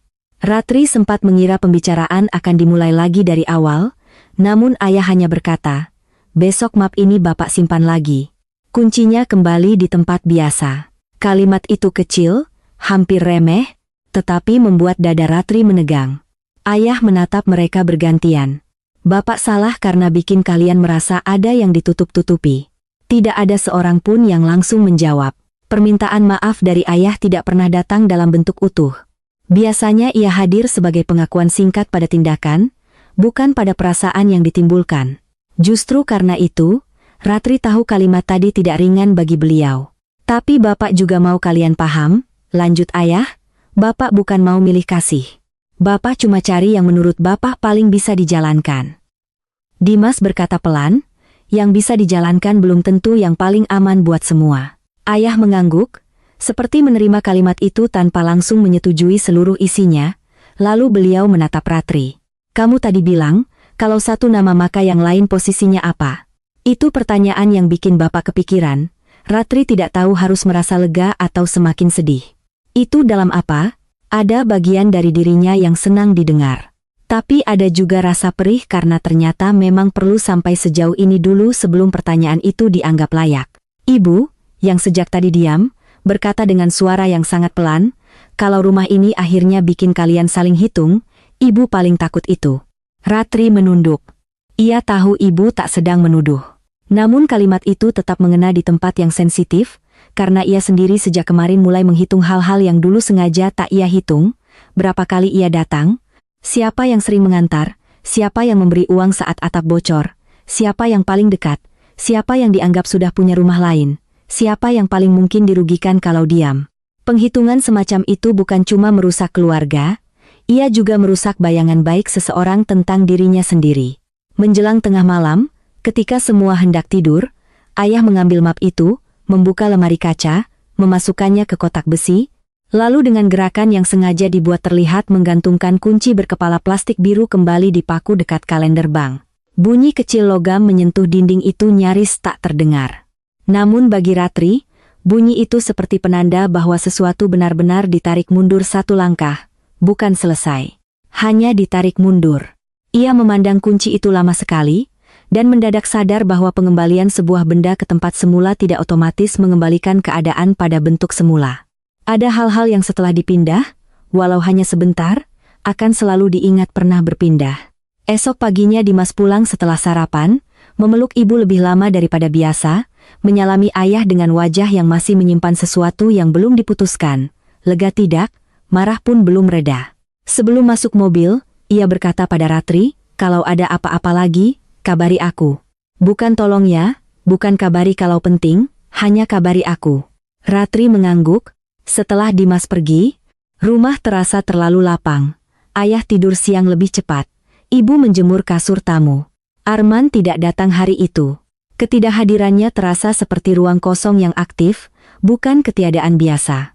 Ratri membantu ibu melipat baju, mengupas bawang, menyiram tanaman, lalu menjelang sore pulang ke kontrakan. Di rumahnya sendiri, putrinya bercerita tentang ulangan matematika dan teman sebangku yang meminjam penghapus. Suaminya pulang membawa plastik berisi tahu goreng. Kehidupan kecil di rumah sempit itu berjalan sebagaimana biasanya, dan Ratri tiba-tiba merasa letih karena dua dunia di sekitarnya menuntut jenis perhatian yang berbeda. Di satu sisi ada rumah orang tua yang penuh sejarah dan luka halus. Di sisi lain ada rumahnya sekarang yang sederhana, sempit, tetapi membutuhkan ketenangan agar tetap utuh. Malam itu, ketika putrinya sudah tidur dan suaminya menonton berita dengan volume kecil, Ratri duduk di depan pintu kontrakan sambil mengelap sendal anak. Suaminya keluar membawa 2 gelas teh. "Sudah reda?" tanyanya. Ratri tidak langsung menjawab.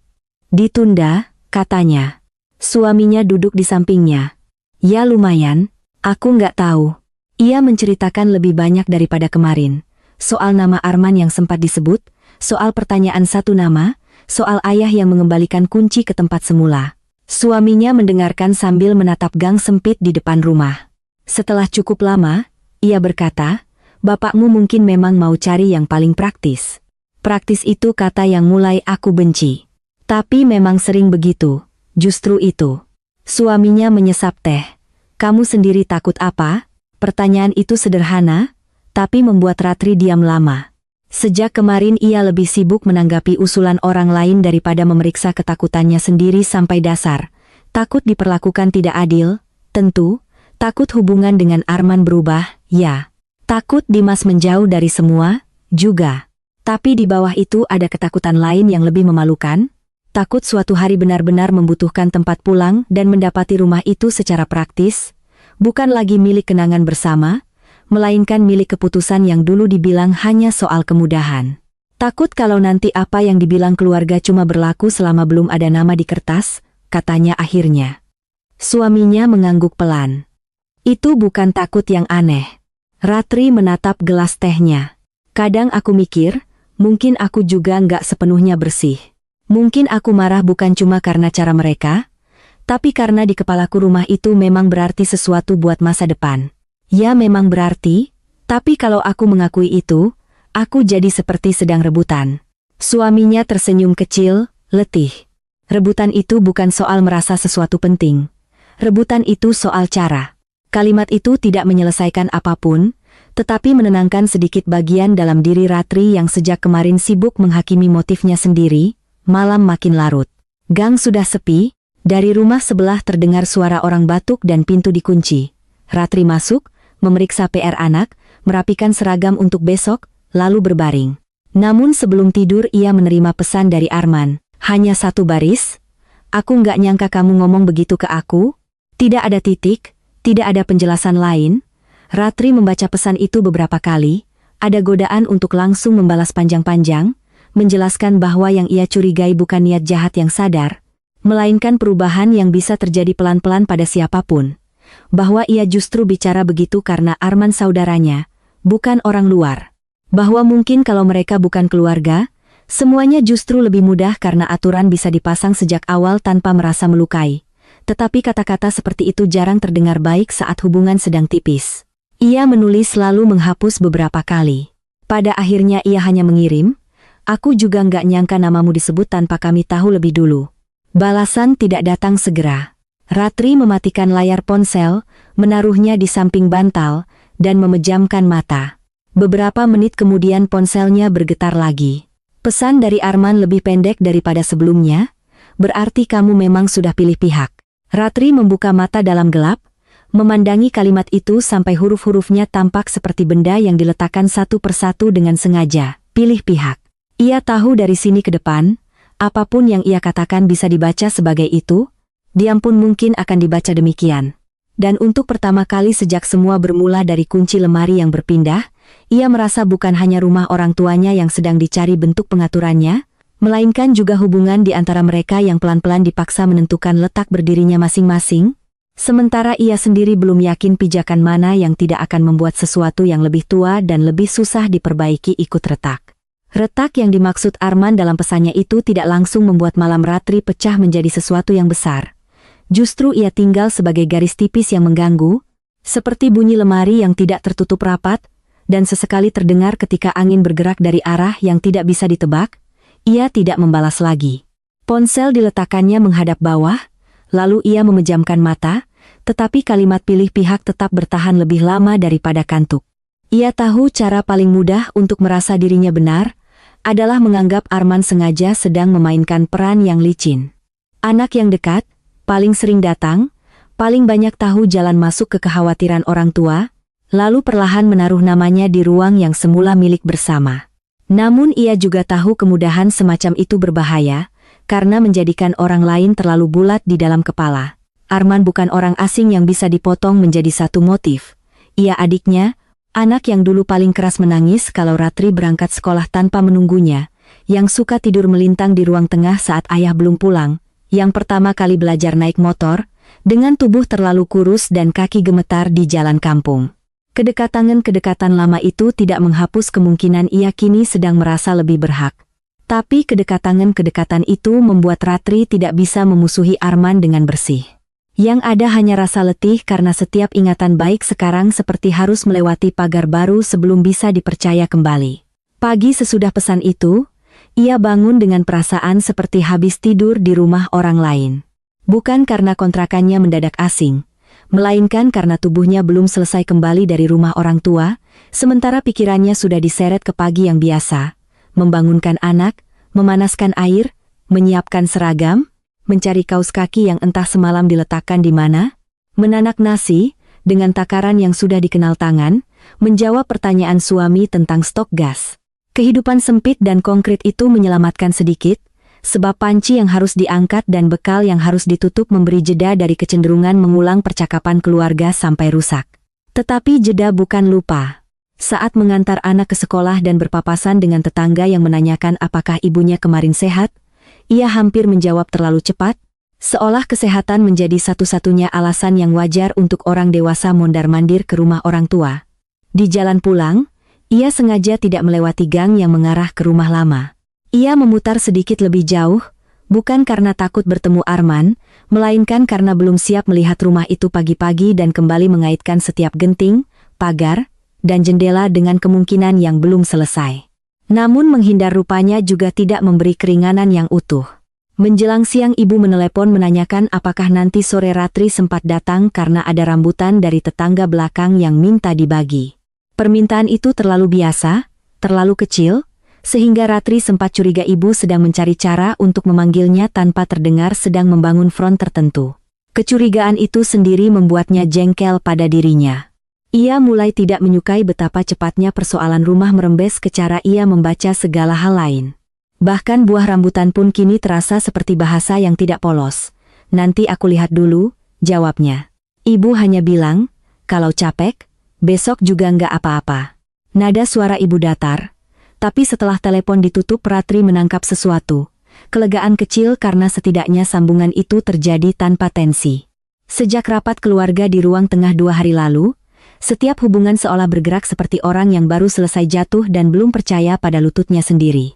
Sore harinya ia akhirnya tetap pergi, membawa plastik berisi gorengan buat ibu dan 2 buku gambar bekas untuk keponakannya yang sering menggambar mobil. Arman tidak ada di rumah orang tua. Ayah sedang tidur siang lebih lama dari biasanya. Ibu di dapur, mengupas bawang merah sambil menonton acara religi dengan volume pelan. Rumah itu kembali tampak biasa. Kunci lemari kaca menggantung lagi di paku dekat kalender bank, persis seperti sebelumnya. Tapi persis, rupanya sudah tidak pernah bisa berarti sama lagi. Mata Ratri tetap jatuh ke sana begitu ia masuk. Ibu mengikuti arah pandangnya dan tidak berkata apa-apa. Barangkali mereka sama-sama tahu bahwa beberapa benda, setelah sempat berpindah, akan selamanya membawa cerita tentang perpindahannya walau telah kembali ke tempat asal. Arman gak kesini? Tanya Ratri sambil meletakkan gorengan di meja. Tadi pagi sebentar. Antar obat lutut buat bapak. Sekarang? Ke toko bangunan katanya. Ibu mengucapkannya biasa, tetapi Ratri merasa ada kehati-hatian di setiap kata yang menyebut nama Arman, seolah ibu sedang menakar agar terdengar tidak memihak. Ia membantu memisahkan rambutan yang matang dan yang pecah, duduk di lantai dapur sambil sesekali mengusir semut.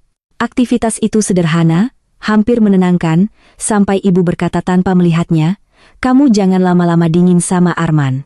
Ratri berhenti mematahkan tangkai rambutan. "Aku nggak dingin. Kalian dari kemarin sama-sama aneh." "Bu, kalau aneh berarti memang ada yang belum beres." Ibu meletakkan pisau kecil. "Semua keluarga juga begitu, ada masanya." Kalimat itu mungkin dimaksudkan menenangkan, tapi justru membuat Ratri lelah. Ia sadar ibu selalu mencari cara mengecilkan ukuran masalah agar rumah tidak terasa terlalu berat dihuni. Namun ada titik ketika pengecilan itu terdengar seperti permintaan agar orang lain mengorbankan kejelasannya sendiri demi suasana. "Aku nggak mau bertengkar sama dia," kata Ratri akhirnya, lebih pelan. "Tapi aku juga nggak bisa pura-pura pesan semalam itu biasa." Ibu diam cukup lama. "Arman merasa kamu sudah curiga duluan. Karena ada alasan. Menurut kamu ada. Menurut dia tidak. Menurut ibu?" Pertanyaan itu membuat ibu mengangkat wajah. Di antara mereka ada baskom rambutan, pisau kecil, dan cahaya sore yang masuk miring lewat ventilasi dapur. Ibu tampak lebih tua ketika tidak sempat menata ekspresi. "Menurut ibu," katanya pelan, "begitu urusan rumah dibicarakan, semuanya memang jadi gampang salah paham." Jawaban itu tidak memuaskan, tetapi justru karena terlalu hati-hati ia terasa jujur. Ibu tidak sedang mengelak seluruhnya. Ibu sedang berusaha bertahan di tempat yang selama ini dianggap paling mulia oleh banyak perempuan sepertinya. Tidak menjadi api tambahan. Ratri ingin bilang bahwa tidak menambah api kadang berarti membiarkan bara dikipasi sendiri di bawah. Namun ia menahan. Ada saat-saat ketika keberanian berbicara pada ibu terasa seperti kekejaman, karena ibu sendiri tidak sedang membela kepentingannya sendiri, melainkan mempertahankan bentuk keluarga yang ia kenal seumur hidup. Menjelang maghrib ayah bangun, dan keluar ke ruang tengah, dengan langkah pelan, lutut kirinya tampak lebih kaku. Beliau menerima teh dari Ratri, meminumnya sedikit, lalu berkata, "Dimas telepon tadi." Jantung Ratri berdebar tanpa alasan yang proporsional. "Apa katanya?" "Ya, tanya kabar. Bilang jangan terburu-buru apa-apa." Ayah mengucapkannya datar, tapi ada bayangan kelelahan di bawah mata yang membuat Ratri tidak tega menafsir terlalu jauh. Ia duduk di kursi samping ayah. Televisi menampilkan berita politik yang suara presenternya naik turun seperti orang bicara tentang rumah orang lain. "Bapak marah nggak sama kami kemarin?" tanyanya. Ayah tersenyum tipis, bukan senyum ringan. "Kalau bapak bilang nggak, kamu percaya?" Ratri tidak menjawab. Ayah menatap halaman depan. "Marah sedikit ada, tapi lebih banyak capek." Kalimat itu mengenai Ratri lebih lembut daripada jika ayah membentak lagi. Capek adalah kata yang membiarkan semua orang tampak manusia, tidak sepenuhnya benar, tidak pula jahat. Bapak cuma nggak mau nanti rumah ini bikin kalian putus, lanjut ayah. Ratri memandang jemari ayah yang menepuk lutut sendiri perlahan. Ia tahu ketakutan itu bukan pura-pura. Tapi ketakutan yang tulus tidak otomatis menghasilkan pilihan yang bersih. Kadang justru karena takut putus, katanya hati-hati, orang jadi memilih jalan yang bikin yang lain merasa disisihkan. Ayah diam lama. Kalau menurutmu, Bapak sudah begitu? Ini pertanyaan yang dari dulu paling sulit dijawab Ratri, pertanyaan orang tua yang seolah mengundang kejujuran, tapi sekaligus menempatkan anak di posisi harus memilih antara kenyamanan dan ketepatan. Aku nggak tahu, katanya akhirnya. Aku cuma tahu waktu nama Arman disebut, rasanya seperti kami datang belakangan ke sesuatu yang sudah lebih dulu punya arah. Ayah menoleh padanya. Untuk sesaat Ratri takut ayah akan menutup diri lagi. Namun beliau hanya menghela napas. Arah itu belum tentu tujuan. Kalimat itu tertinggal lama setelah ia pulang malam itu. Dalam perjalanan ke kontrakan, duduk miring di boncengan suaminya yang pulang sekalian menjemput, Ratri memikirkan bedanya arah dan tujuan. Bisa jadi ayah benar. Sesuatu belum tentu selesai hanya karena sudah cenderung menuju satu titik. Tapi bukankah banyak ketidakadilan justru lahir dari arah yang dibiarkan terlalu lama tanpa diperiksa, sampai akhirnya semua orang terlanjur menganggapnya wajar? Malam semakin lembab. Di rumah, saat membereskan piring makan malam, ia mendengar ponselnya bergetar sekali. Bukan Arman, melainkan Dimas. Pesannya pendek, "Bapak telepon aku juga, kayaknya dia goyah. Jaga dulu suasana, tapi jangan lengah." Ratri membaca kalimat itu beberapa kali. Ada rasa syukur kecil karena Dimas tidak sedang menariknya masuk ke kubu dengan cara yang kasar. Tapi ada juga beban baru. Jangan lengah, seolah ia sekarang penjaga sesuatu yang tidak pernah ia minta jaga. Ia membalas, "Aku juga capek kalau harus curiga terus." Dimas menjawab lama kemudian, "Bukan curiga terus. Cuma jangan sampai diam dianggap setuju." Setelah itu percakapan berhenti, namun kalimat terakhir itu menempel di kepala Ratri, sepanjang ia menyiapkan seragam anak untuk besok, diam dianggap setuju. Pesan itu masuk akal, tetapi ia juga membawa rasa panas lain. Kenapa sejak semua ini bermula, bentuk-bentuk paling sederhana dari dirinya diam, datang, menunda balas pesan, memilih nada suara selalu terancam dibaca sebagai pernyataan politik keluarga? Hari-hari sesudahnya tidak meledak. Justru di sanalah keletihan bekerja. Arman datang ke rumah orang tua lebih jarang, atau setidaknya tidak lagi berlama-lama ketika Ratri sedang ada. Kalau mereka berpapasan, percakapan berjalan dalam jalur aman. "Bapak sudah minum obat, anakmu kapan ujian, motor ini suaranya kenapa?" Tak ada pertengkaran terbuka, tapi ada jeda yang sebelumnya tidak pernah mereka perlukan. Dulu Arman bisa langsung membuka kulkas, mencari sambal, memanggil Ratri dari halaman belakang tanpa merasa harus menilai dulu suasana. Sekarang segala hal seperti harus melewati pikiran pendek, aman tidak, nanti dibaca apa? Terlalu dekat atau terlalu dingin. Sekali waktu, ketika Ratri sedang mengelap meja makan dan Arman masuk membawa kantong berisi vitamin untuk ayah, tangan mereka hampir bersentuhan saat menerima gelas. Keduanya sama-sama menarik sedikit. Gerakan kecil itu mungkin tak terlihat oleh ibu, namun membuat Ratri sadar bahwa keretakan tidak selalu hadir sebagai kalimat besar. Kadang ia tinggal di refleks tubuh. Ibu tampak makin giat mengisi rumah dengan hal-hal praktis. Ia mengajak Ratri membersihkan gudang belakang, menyusun panci yang tak dipakai, membuang tikar lapuk, menjemur album foto lama. Pada satu sisi itu seperti pekerjaan rumah biasa. Pada sisi lain, Ratri merasa ibu sedang berusaha menyelamatkan rumah dari definisi sempit sebagai objek warisan, dengan cara mengembalikannya menjadi tempat kerja sehari-hari, dapur, debu, cucian, jendela macet, toples rengginang. Tetapi justru saat menyusun album foto itulah sesuatu bergerak lagi. Di antara foto-foto lama hajatan, wisuda Dimas, hitanan Arman, dan potret keluarga di depan rumah yang atapnya belum direnovasi, Ratri menemukan satu amplop kecil berisi kwitansi fotokopi dan catatan tangan ayah. Bukan surat rahasia, hanya daftar hal yang perlu ditanyakan ke notaris, hibah rumah tinggal, hak pakai istri, pembagian sawah kecil, biaya balik nama. Di bagian bawah ada tulisan yang dicoret lalu ditulis lagi lebih tebal, "Jangan sampai rumah jadi perkara sesudah saya tidak ada." Ratri memandangi tulisan itu lama sekali. Ibu yang sedang melap album di sampingnya melihat amplop itu, lalu cepat-cepat mengambil dan memasukkannya kembali ke map album. Itu cuma catatan Bapak, katanya. Ratri mengangguk, tapi dadanya terasa aneh. Catatan itu tidak membuktikan kejahatan baru, tidak membuka rahasia tambahan, namun justru karena isinya begitu sederhana, begitu telanjang sebagai ketakutan orang tua, Ratri merasa posisinya goyah lagi. Selama ini lebih mudah menahan marah jika yang dibayangkan adalah niat tersembunyi dan manuver, tetapi bagaimana bila pusat dari semua ini memang hanya ketakutan ayah yang diseret ke jalur paling praktis oleh nasihat notaris dan kesiapan Arman untuk berada paling dekat. Apakah itu membuat rasa tidak adil menjadi lebih kecil? Atau justru lebih sulit ditentang karena tidak punya penjahat yang jelas? Malam harinya ia tidak langsung menceritakan penemuan itu kepada Dimas. Ia malah duduk lebih lama di depan rumah orang tuanya sambil memperhatikan hujan tipis memukul pagar. Ayah tertidur di kamar.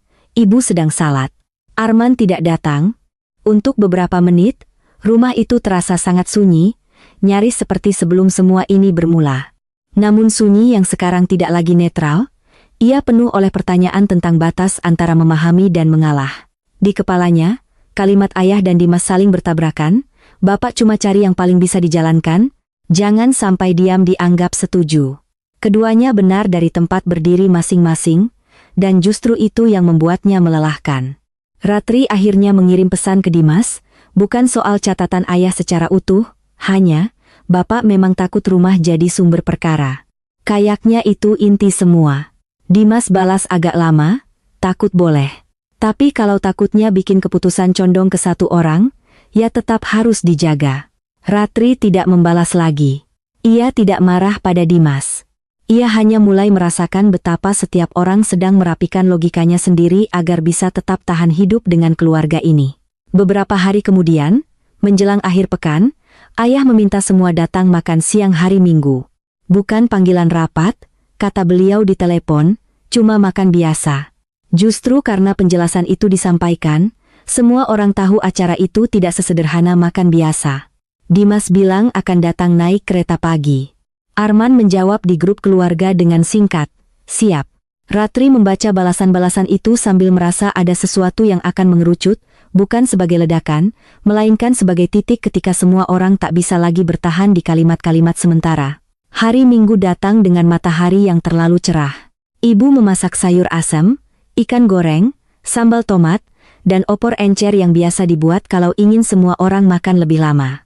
Ratri datang pagi untuk membantu, memotong kacang panjang dan menyiapkan piring. Ibu tampak lebih tenang daripada yang ia duga. Bukan tenang karena masalah selesai, melainkan tenang seperti orang yang sudah lelah menepis gelombang dan akhirnya menerima akan tetap basah. Nanti jangan cepat emosi, katanya sambil menghaluskan bawang putih. Aku dari kapan emosi? Ibu melirik sekilas. Kamu kalau diam itu sudah emosi, Ratri hampir tersenyum.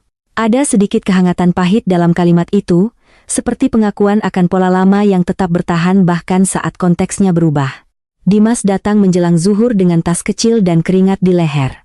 Arman datang hampir bersamaan, membawa es buah dan wajah yang terlalu netral.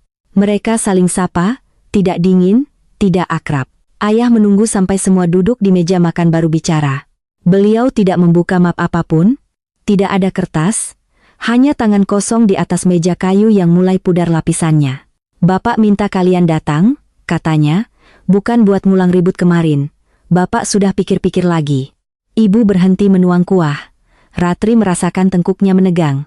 Dimas menatap ayah lurus-lurus. Arman duduk dengan siku tidak menyentuh meja, terlalu tegak. Bapak tidak jadi memikirkan hibah sekarang, kata ayah. Tak ada yang segera bersuara. Kalimat itu seperti jatuh ke permukaan air yang terlalu tenang, butuh waktu untuk benar-benar membentuk lingkaran. Rumah tetap atas nama Bapak dan Ibu dulu. Lanjutnya, selama kami masih ada, biar rumah ini ya rumah ini saja. Tidak usah dipercepat jadi urusan bagi-bagi. Dimas mengembuskan napas pelan, hampir tak terdengar. Ratri menoleh sekilas pada Arman.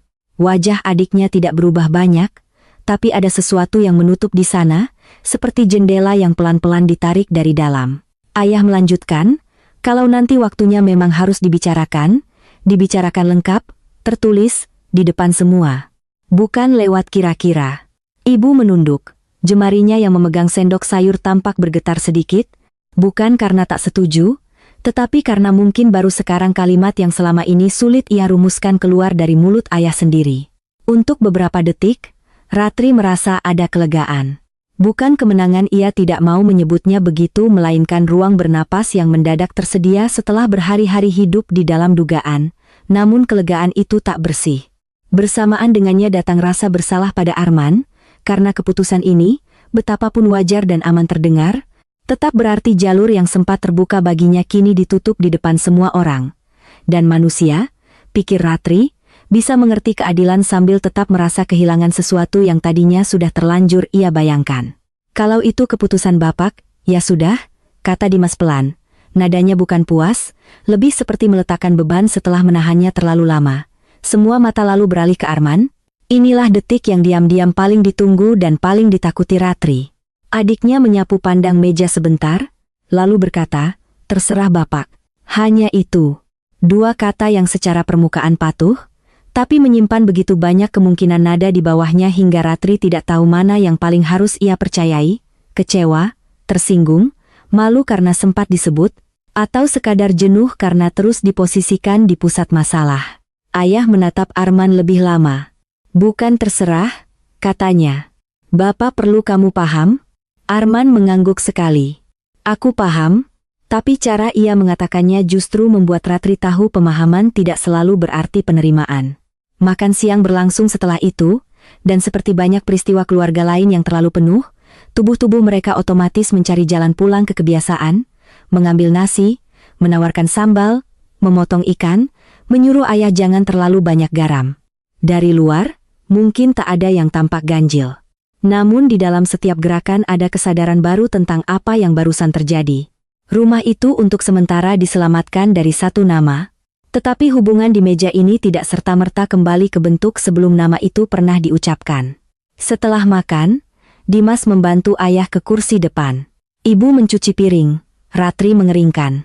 Arman berdiri sebentar di dekat pintu belakang, lalu berkata ia mau pulang duluan karena anaknya siang nanti ada acara sekolah.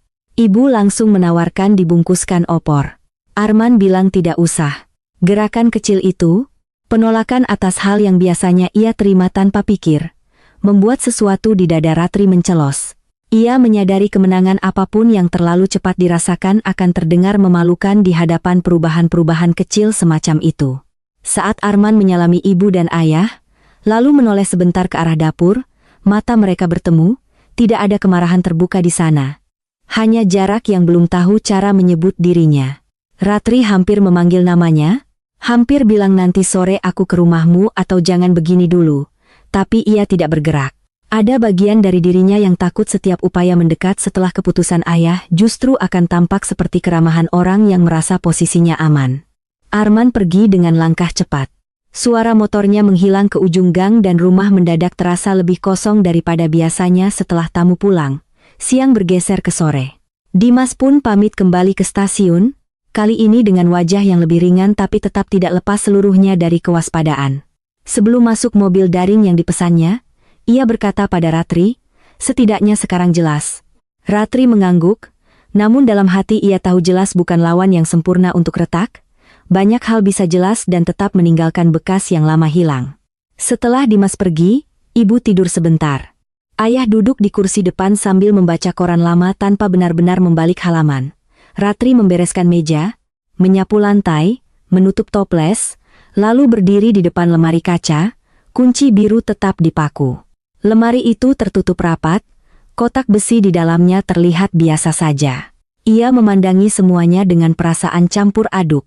Rumah ini, pikirnya, mungkin untuk sementara tidak akan menjadi benda yang berpindah ke satu tangan.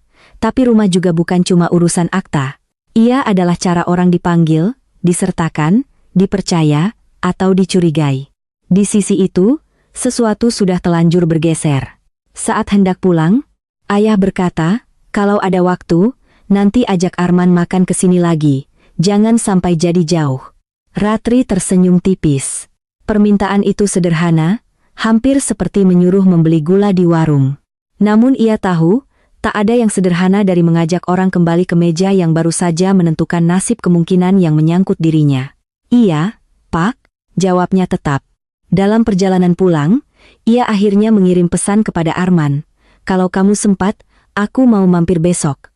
Tidak dibalas sampai malam. Ia tidak mengirim lagi. Keesokan harinya, saat sedang menjemur baju, balasan itu datang singkat, besok saja belum tahu.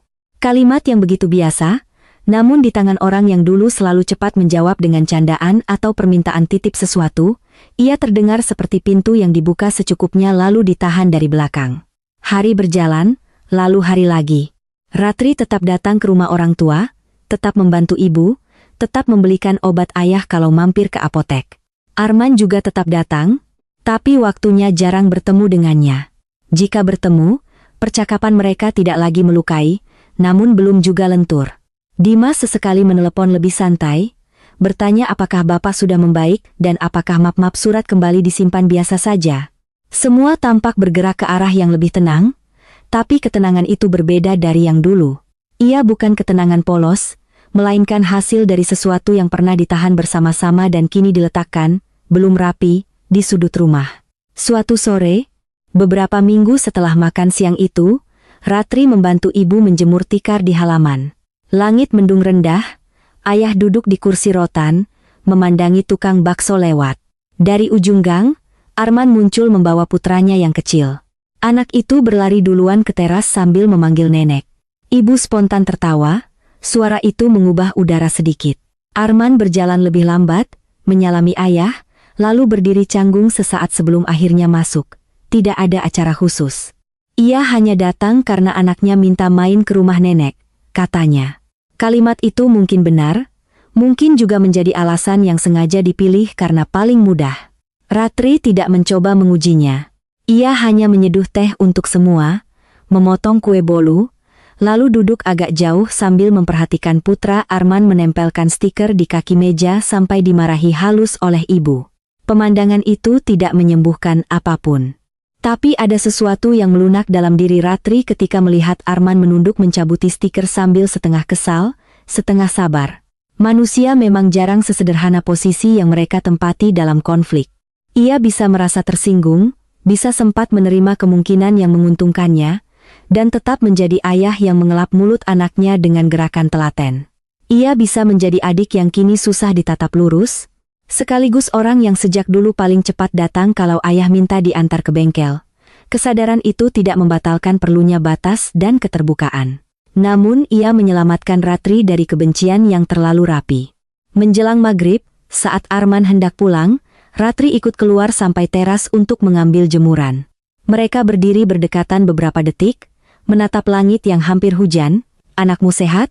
tanya Arman. "Sehat, sudah ujian, minggu depan."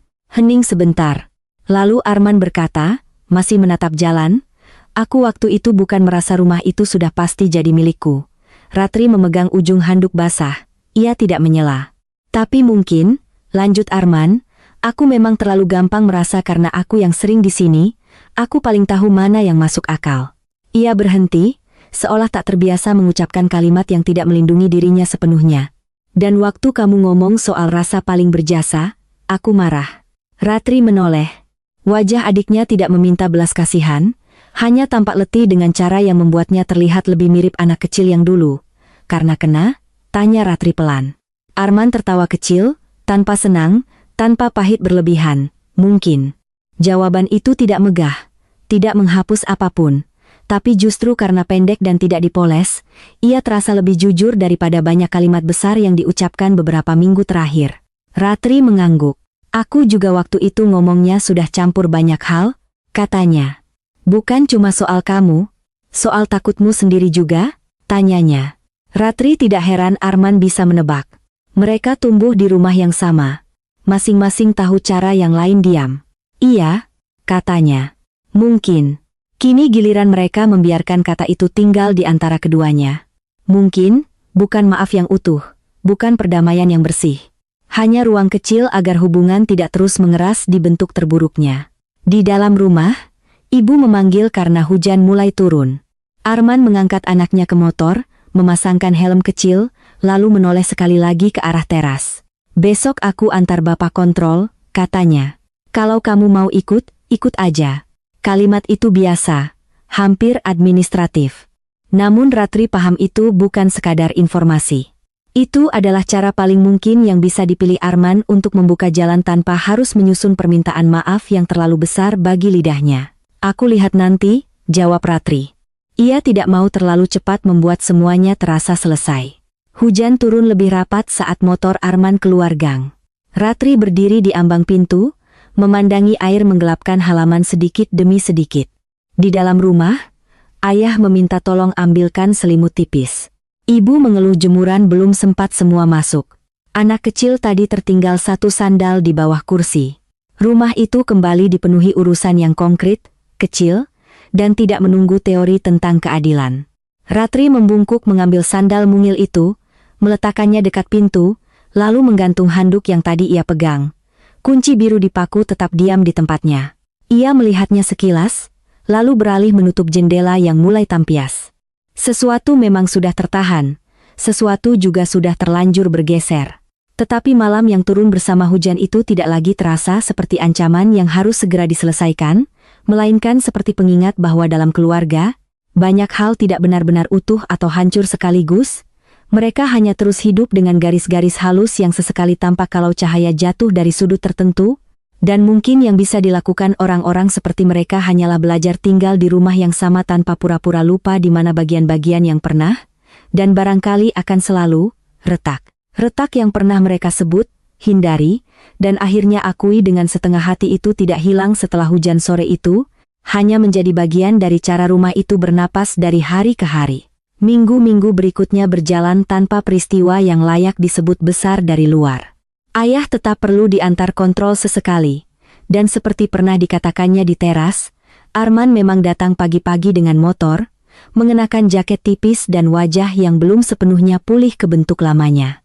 Ratri ikut sekali, duduk di jok belakang sambil memegangi map kecil berisi kartu berobat dan hasil cek sebelumnya, sementara ayah di tengah lebih banyak diam karena jalan berlubang membuat lututnya mudah ngilu. Sepanjang perjalanan, tak banyak percakapan. Arman hanya sesekali menoleh sedikit untuk bertanya, "Pak, pelan ya," atau "Mbak, mapnya aman?" Kalimat-kalimat itu biasa, tapi justru kebiasaanlah yang perlahan membuka kembali jalur yang sempat tertutup. Di ruang tunggu klinik, ketika ayah dipanggil masuk dan mereka berdua tinggal duduk di bangku plastik biru dengan poster sendi lutut di dinding, Ratri merasakan kecanggungan yang tidak sekstrem sebelumnya namun belum juga lenyap. Ia ingin menanyakan banyak hal, dan sekaligus tidak ingin memaksa percakapan baik hanya karena suasana mendukung. Arman menyibukkan diri dengan ponsel.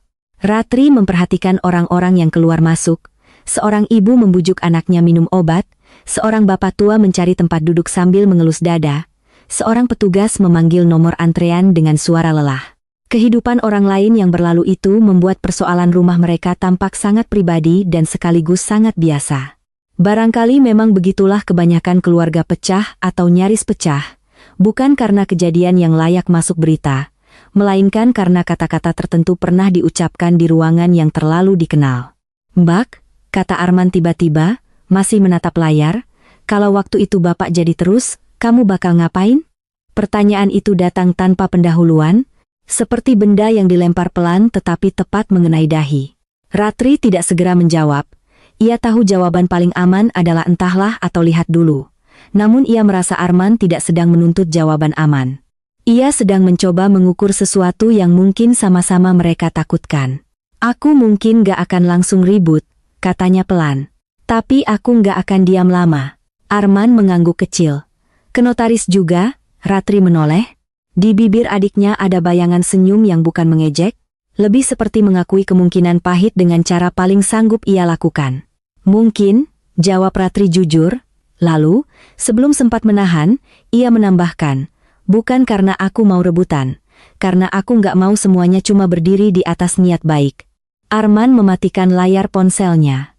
Iya, hanya itu, tetapi untuk beberapa detik sesudahnya, Ratri merasa ada bagian keras dalam dadanya yang mengendur sedikit, bukan karena semuanya sudah dipahami, melainkan karena akhirnya ada satu percakapan dengan Arman yang tidak dibangun di atas pembelaan penuh.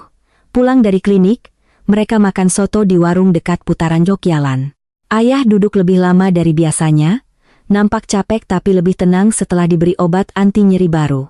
Ibu menelepon menanyakan apakah sekalian beli kecap. Ratri membungkus tulang ayam untuk kucing belakang rumah. Hal-hal kecil itu menenun siang menjadi sesuatu yang nyaris normal. Dan justru di tengah nyaris itulah, Ratri mulai menyadari bahwa yang paling melelahkan dari bulan-bulan terakhir bukan cuma soal kemungkinan rumah berpindah ke satu nama, melainkan cara semua orang di keluarga itu dipaksa melihat bagian dalam diri masing-masing yang selama ini lebih nyaman dibiarkan samar. Ia melihat dalam diri ayah ada ketakutan yang bisa berubah menjadi keputusan terlalu cepat. Dalam diri ibu ada keinginan menjaga keutuhan yang kadang terlalu mirip dengan membiarkan ketidakjelasan. Dalam diri Dimas ada kebutuhan pada kejelasan yang mudah terdengar seperti kecurigaan. Dalam diri Arman ada rasa paling berjasa yang bisa pelan-pelan berubah menjadi rasa paling berhak. Dan dalam dirinya sendiri, yang paling susah diterima, ada ketakutan akan kehilangan tempat pulang yang tak seluruhnya bisa dipisahkan dari kegelisahan tentang masa depan hidupnya yang serba cukup-cukup saja. Beberapa pekan sesudah itu, Dimas pulang lagi, bukan karena dipanggil khusus, melainkan karena anaknya libur pendek dan ia sekalian mampir 2 malam. Tidak ada rapat keluarga, tidak ada map di meja, hanya makan malam dengan menu sederhana, dan percakapan yang sering patah di tengah lalu diteruskan ke topik lain. Namun kehadiran Dimas membuat rumah kembali mengeluarkan lapisan lama dirinya. Suara 2 saudara laki-laki yang masih saling menyebut nama kecil masa kanak-kanak ketika lengah, ibu yang lebih ramai dari biasanya, ayah yang duduk mendengarkan, sambil sesekali menimpali cerita masa lalu yang sudah sering diceritakan, tapi tetap dicari karena mengandung versi keluarga yang lebih mudah dicintai. Pada malam kedua, setelah ibu dan anak-anak tidur, Dimas dan Ratri duduk di teras depan. Arman sudah pulang. Udara cukup dingin untuk ukuran kota itu setelah hujan sore. Dari rumah seberang terdengar televisi sinetron.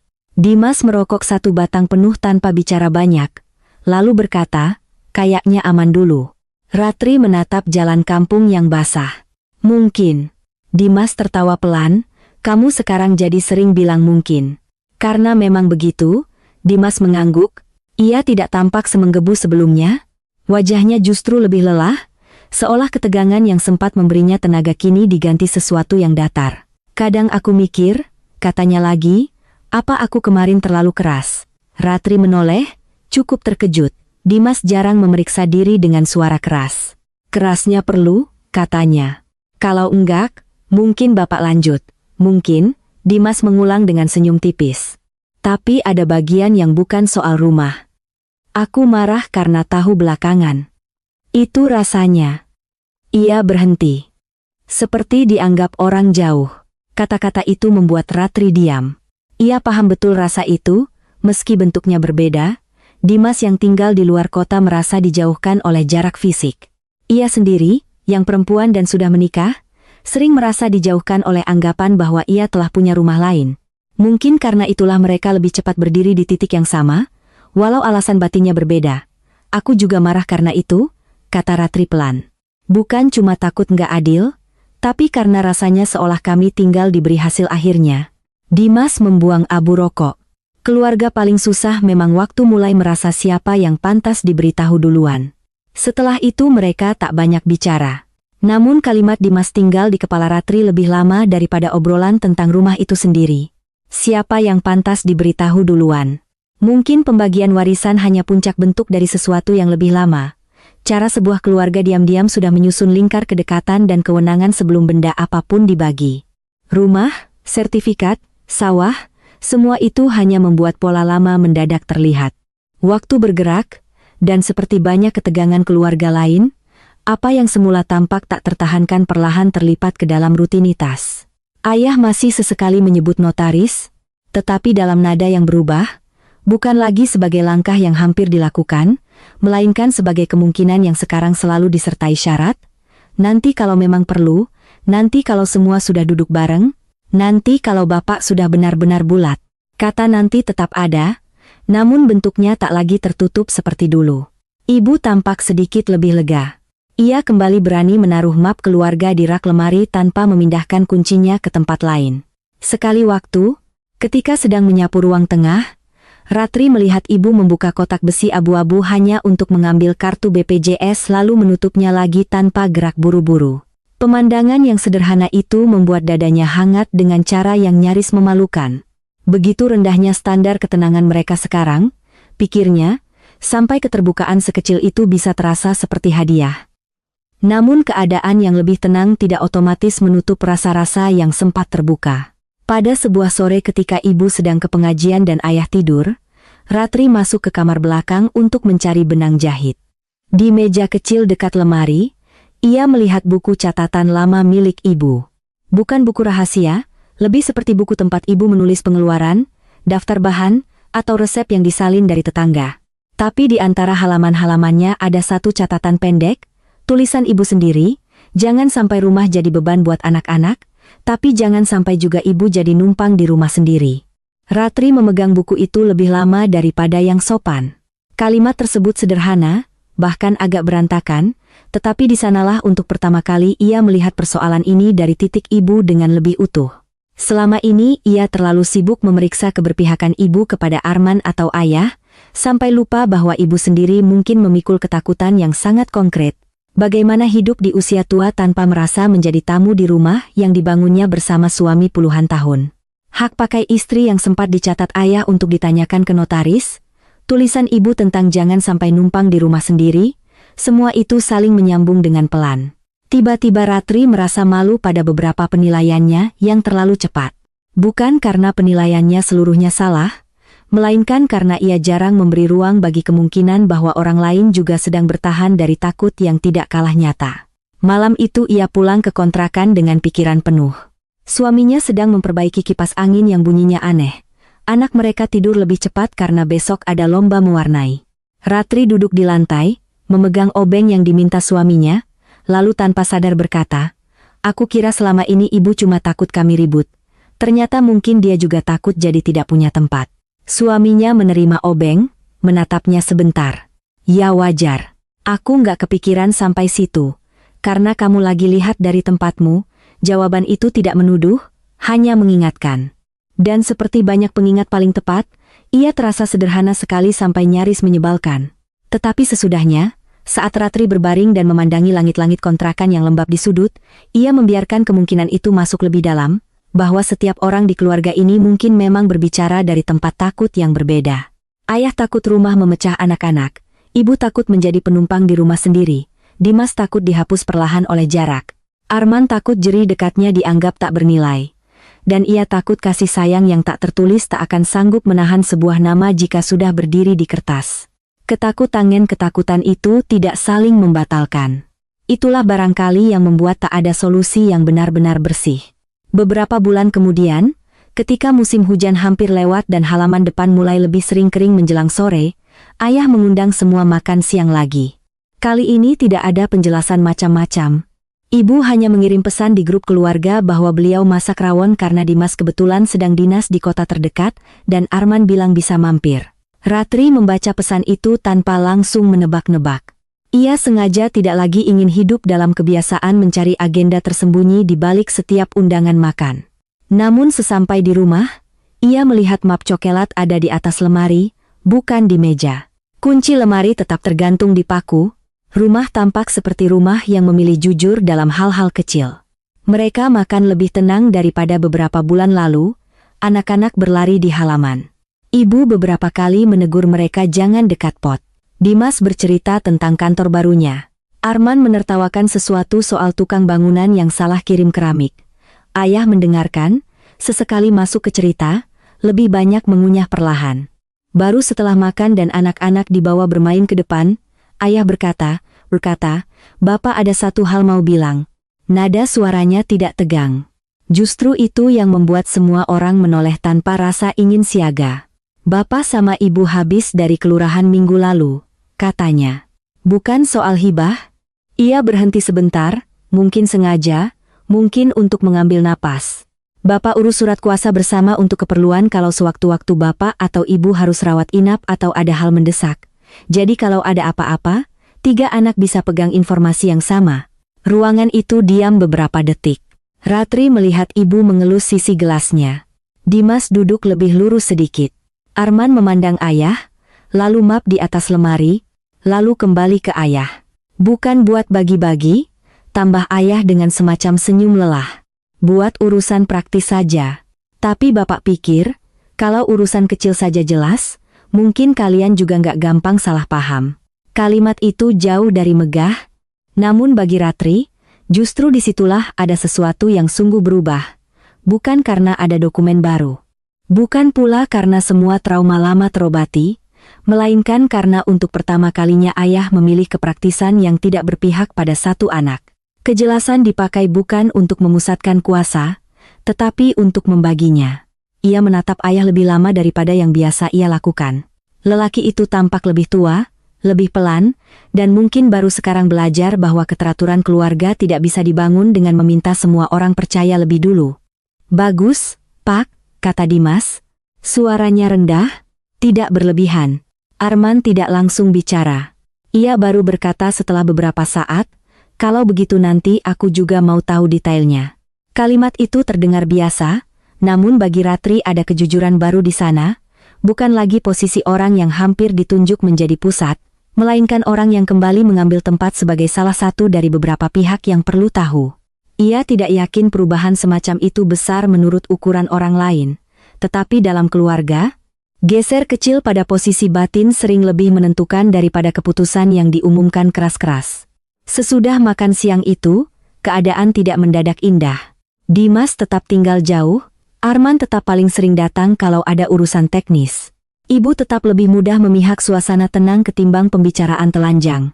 Ayah tetap kadang keras kepala. Ratri sendiri tetap sensitif, tetap mudah membaca hal-hal kecil terlalu jauh ketika sedang lelah. Namun satu demi satu, kehidupan kembali menaruh lapisan-lapisan baru di atas retak lama. Anak Arman masuk sekolah dasar dan lebih sering dititip di rumah nenek sepulang sekolah. Dimas kadang mengirim uang tanpa bilang ke siapa-siapa, baru ketahuan dari ibu saat membeli kulkas baru. Ratri tetap mengantar ibu ke pasar 2 kali sebulan. Saat genteng bocor, mereka tidak lagi otomatis menganggap siapa yang datang memperbaiki sebagai orang yang paling berhak, hanya sebagai orang yang kebetulan paling dekat hari itu. Bahkan kalimat-kalimat kecil pun berubah. Dulu ibu sering berkata ke Ratri, "Kamu kan sudah punya rumah sendiri." Kini, beberapa kali ketika Ratri pulang sore dan hendak pamit cepat, ibu justru bilang, "Nanti kalau capek, nginap saja di sini." Kalimat itu sederhana, namun menyentuh bagian dalam diri Ratri yang paling lama diam. Ia tahu tawaran menginap tidak sama dengan jaminan apapun. Tapi rumah, ia makin paham, tidak seluruhnya dibangun dari jaminan legal. Ada bagian yang dibentuk oleh cara seseorang tetap dipanggil pulang tanpa diberi penjelasan bahwa ia kini berada sedikit di luar lingkar. Pada suatu malam di akhir musim kemarau, listrik padam mendadak ketika Ratri sedang di rumah orang tua membantu ibu membuat kue untuk pengajian. Arman baru saja datang mengantar kipas kecil. Dimas kebetulan sedang melakukan panggilan video dari kota lain, dan sinyal sempat putus-putus. Ayah duduk di teras memandangi gelap halaman sambil memegang senter. Dalam suasana remang-remang itu, rumah tampak lebih tua, lebih jujur, dan entah kenapa lebih ringan. Mereka menyalakan lilin. Ibu mengeluh adonan jadi susah dilihat. Arman menyorotkan lampu ponsel sambil bercanda kecil. Dimas di ponsel terdengar mengatakan sesuatu yang tak jelas karena sinyal buruk. Ratri tertawa, pertama kali tanpa beban berarti dalam rumah itu setelah lama sekali. Tawa itu tidak menyelesaikan sejarah. Tapi ia mengingatkan bahwa keluarga bukan hanya kumpulan perkara yang hampir pecah. Mereka juga kumpulan orang yang terus, entah bagaimana, kembali ke meja, ke dapur, ke teras, ke lampu mati, ke obat lutut, ke anak-anak yang ribut, ke kunci lemari yang tetap tergantung di tempatnya. Beberapa waktu sesudahnya, saat sedang membereskan ruang tengah seorang diri karena ibu ke warung dan ayah tidur siang, Ratri berdiri lagi di depan paku dekat kalender bank. Kunci berkepala plastik biru itu masih di sana, sedikit lebih pudar warnanya, ringnya agak karatan. Ia meraih, menimbangnya di telapak, lalu menggantungkannya kembali. Gerakan itu membuatnya teringat betapa dulu ia menganggap perpindahan benda sekecil itu sebagai awal sesuatu yang besar. Ia tidak salah. Tapi kini ia juga mengerti bahwa yang membuat sebuah keluarga selamat bukan karena benda-benda tak pernah berpindah, melainkan karena setelah tahu benda-benda itu bisa dipindah, mereka belajar tidak lagi menyimpan perpindahan sebagai senjata diam-diam. Ayah akhirnya keluar kamar dan melihatnya berdiri di sana. "Cari apa?" tanyanya, persis seperti ibu dulu, namun tanpa nada menyelidik. Ratri tersenyum kecil. "Enggak cari apa-apa." Ayah mengangguk, lalu duduk di sofa. Kunci itu sekarang kamu hafal sekali ya? Ada canda tipis dalam suaranya. Ratri ikut duduk, memandang lemari kaca yang sejak dulu berisi album, gelas hadiah, map, dan kotak besi abu-abu. Karena sempat hilang dari tempatnya, katanya. Ayah terdiam, lalu tertawa pendek dengan cara orang yang paham kalimat itu tidak cuma soal kunci. Iya, jawabnya. Sempat. Mereka duduk dalam diam sesudahnya, tapi diam yang kali ini tidak mengusir. Di luar, suara anak-anak pulang sekolah mulai terdengar. Dari dapur belakang, ibu memanggil namanya minta tolong ambilkan wadah gula. Tak lama kemudian Arman muncul di pagar membawa anaknya, dan ponsel Ratri bergetar oleh pesan dari Dimas, yang menanyakan apakah akhir bulan mereka jadi kumpul untuk selamatan kecil ulang tahun pernikahan orang tua. Tak satu pun dari hal-hal itu sempurna. Rumah itu tidak bersih dari kemungkinan salah paham di masa depan. Suatu hari nanti, perkara yang sekarang berhasil ditahan bisa saja kembali datang dengan bentuk lain, saat usia orang tua benar-benar memaksa mereka mengambil keputusan yang lebih konkret.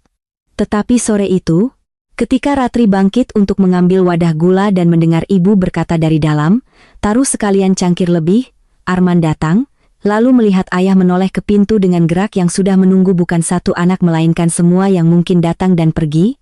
Ia mengerti bahwa sebagian hal memang tidak pernah sepenuhnya sembuh. Mereka hanya berhenti dirawat sebagai luka yang harus terus disentuh untuk membuktikan sakitnya. Selebihnya, hidup pelan-pelan mengambil alih dengan urusan yang tidak muluk.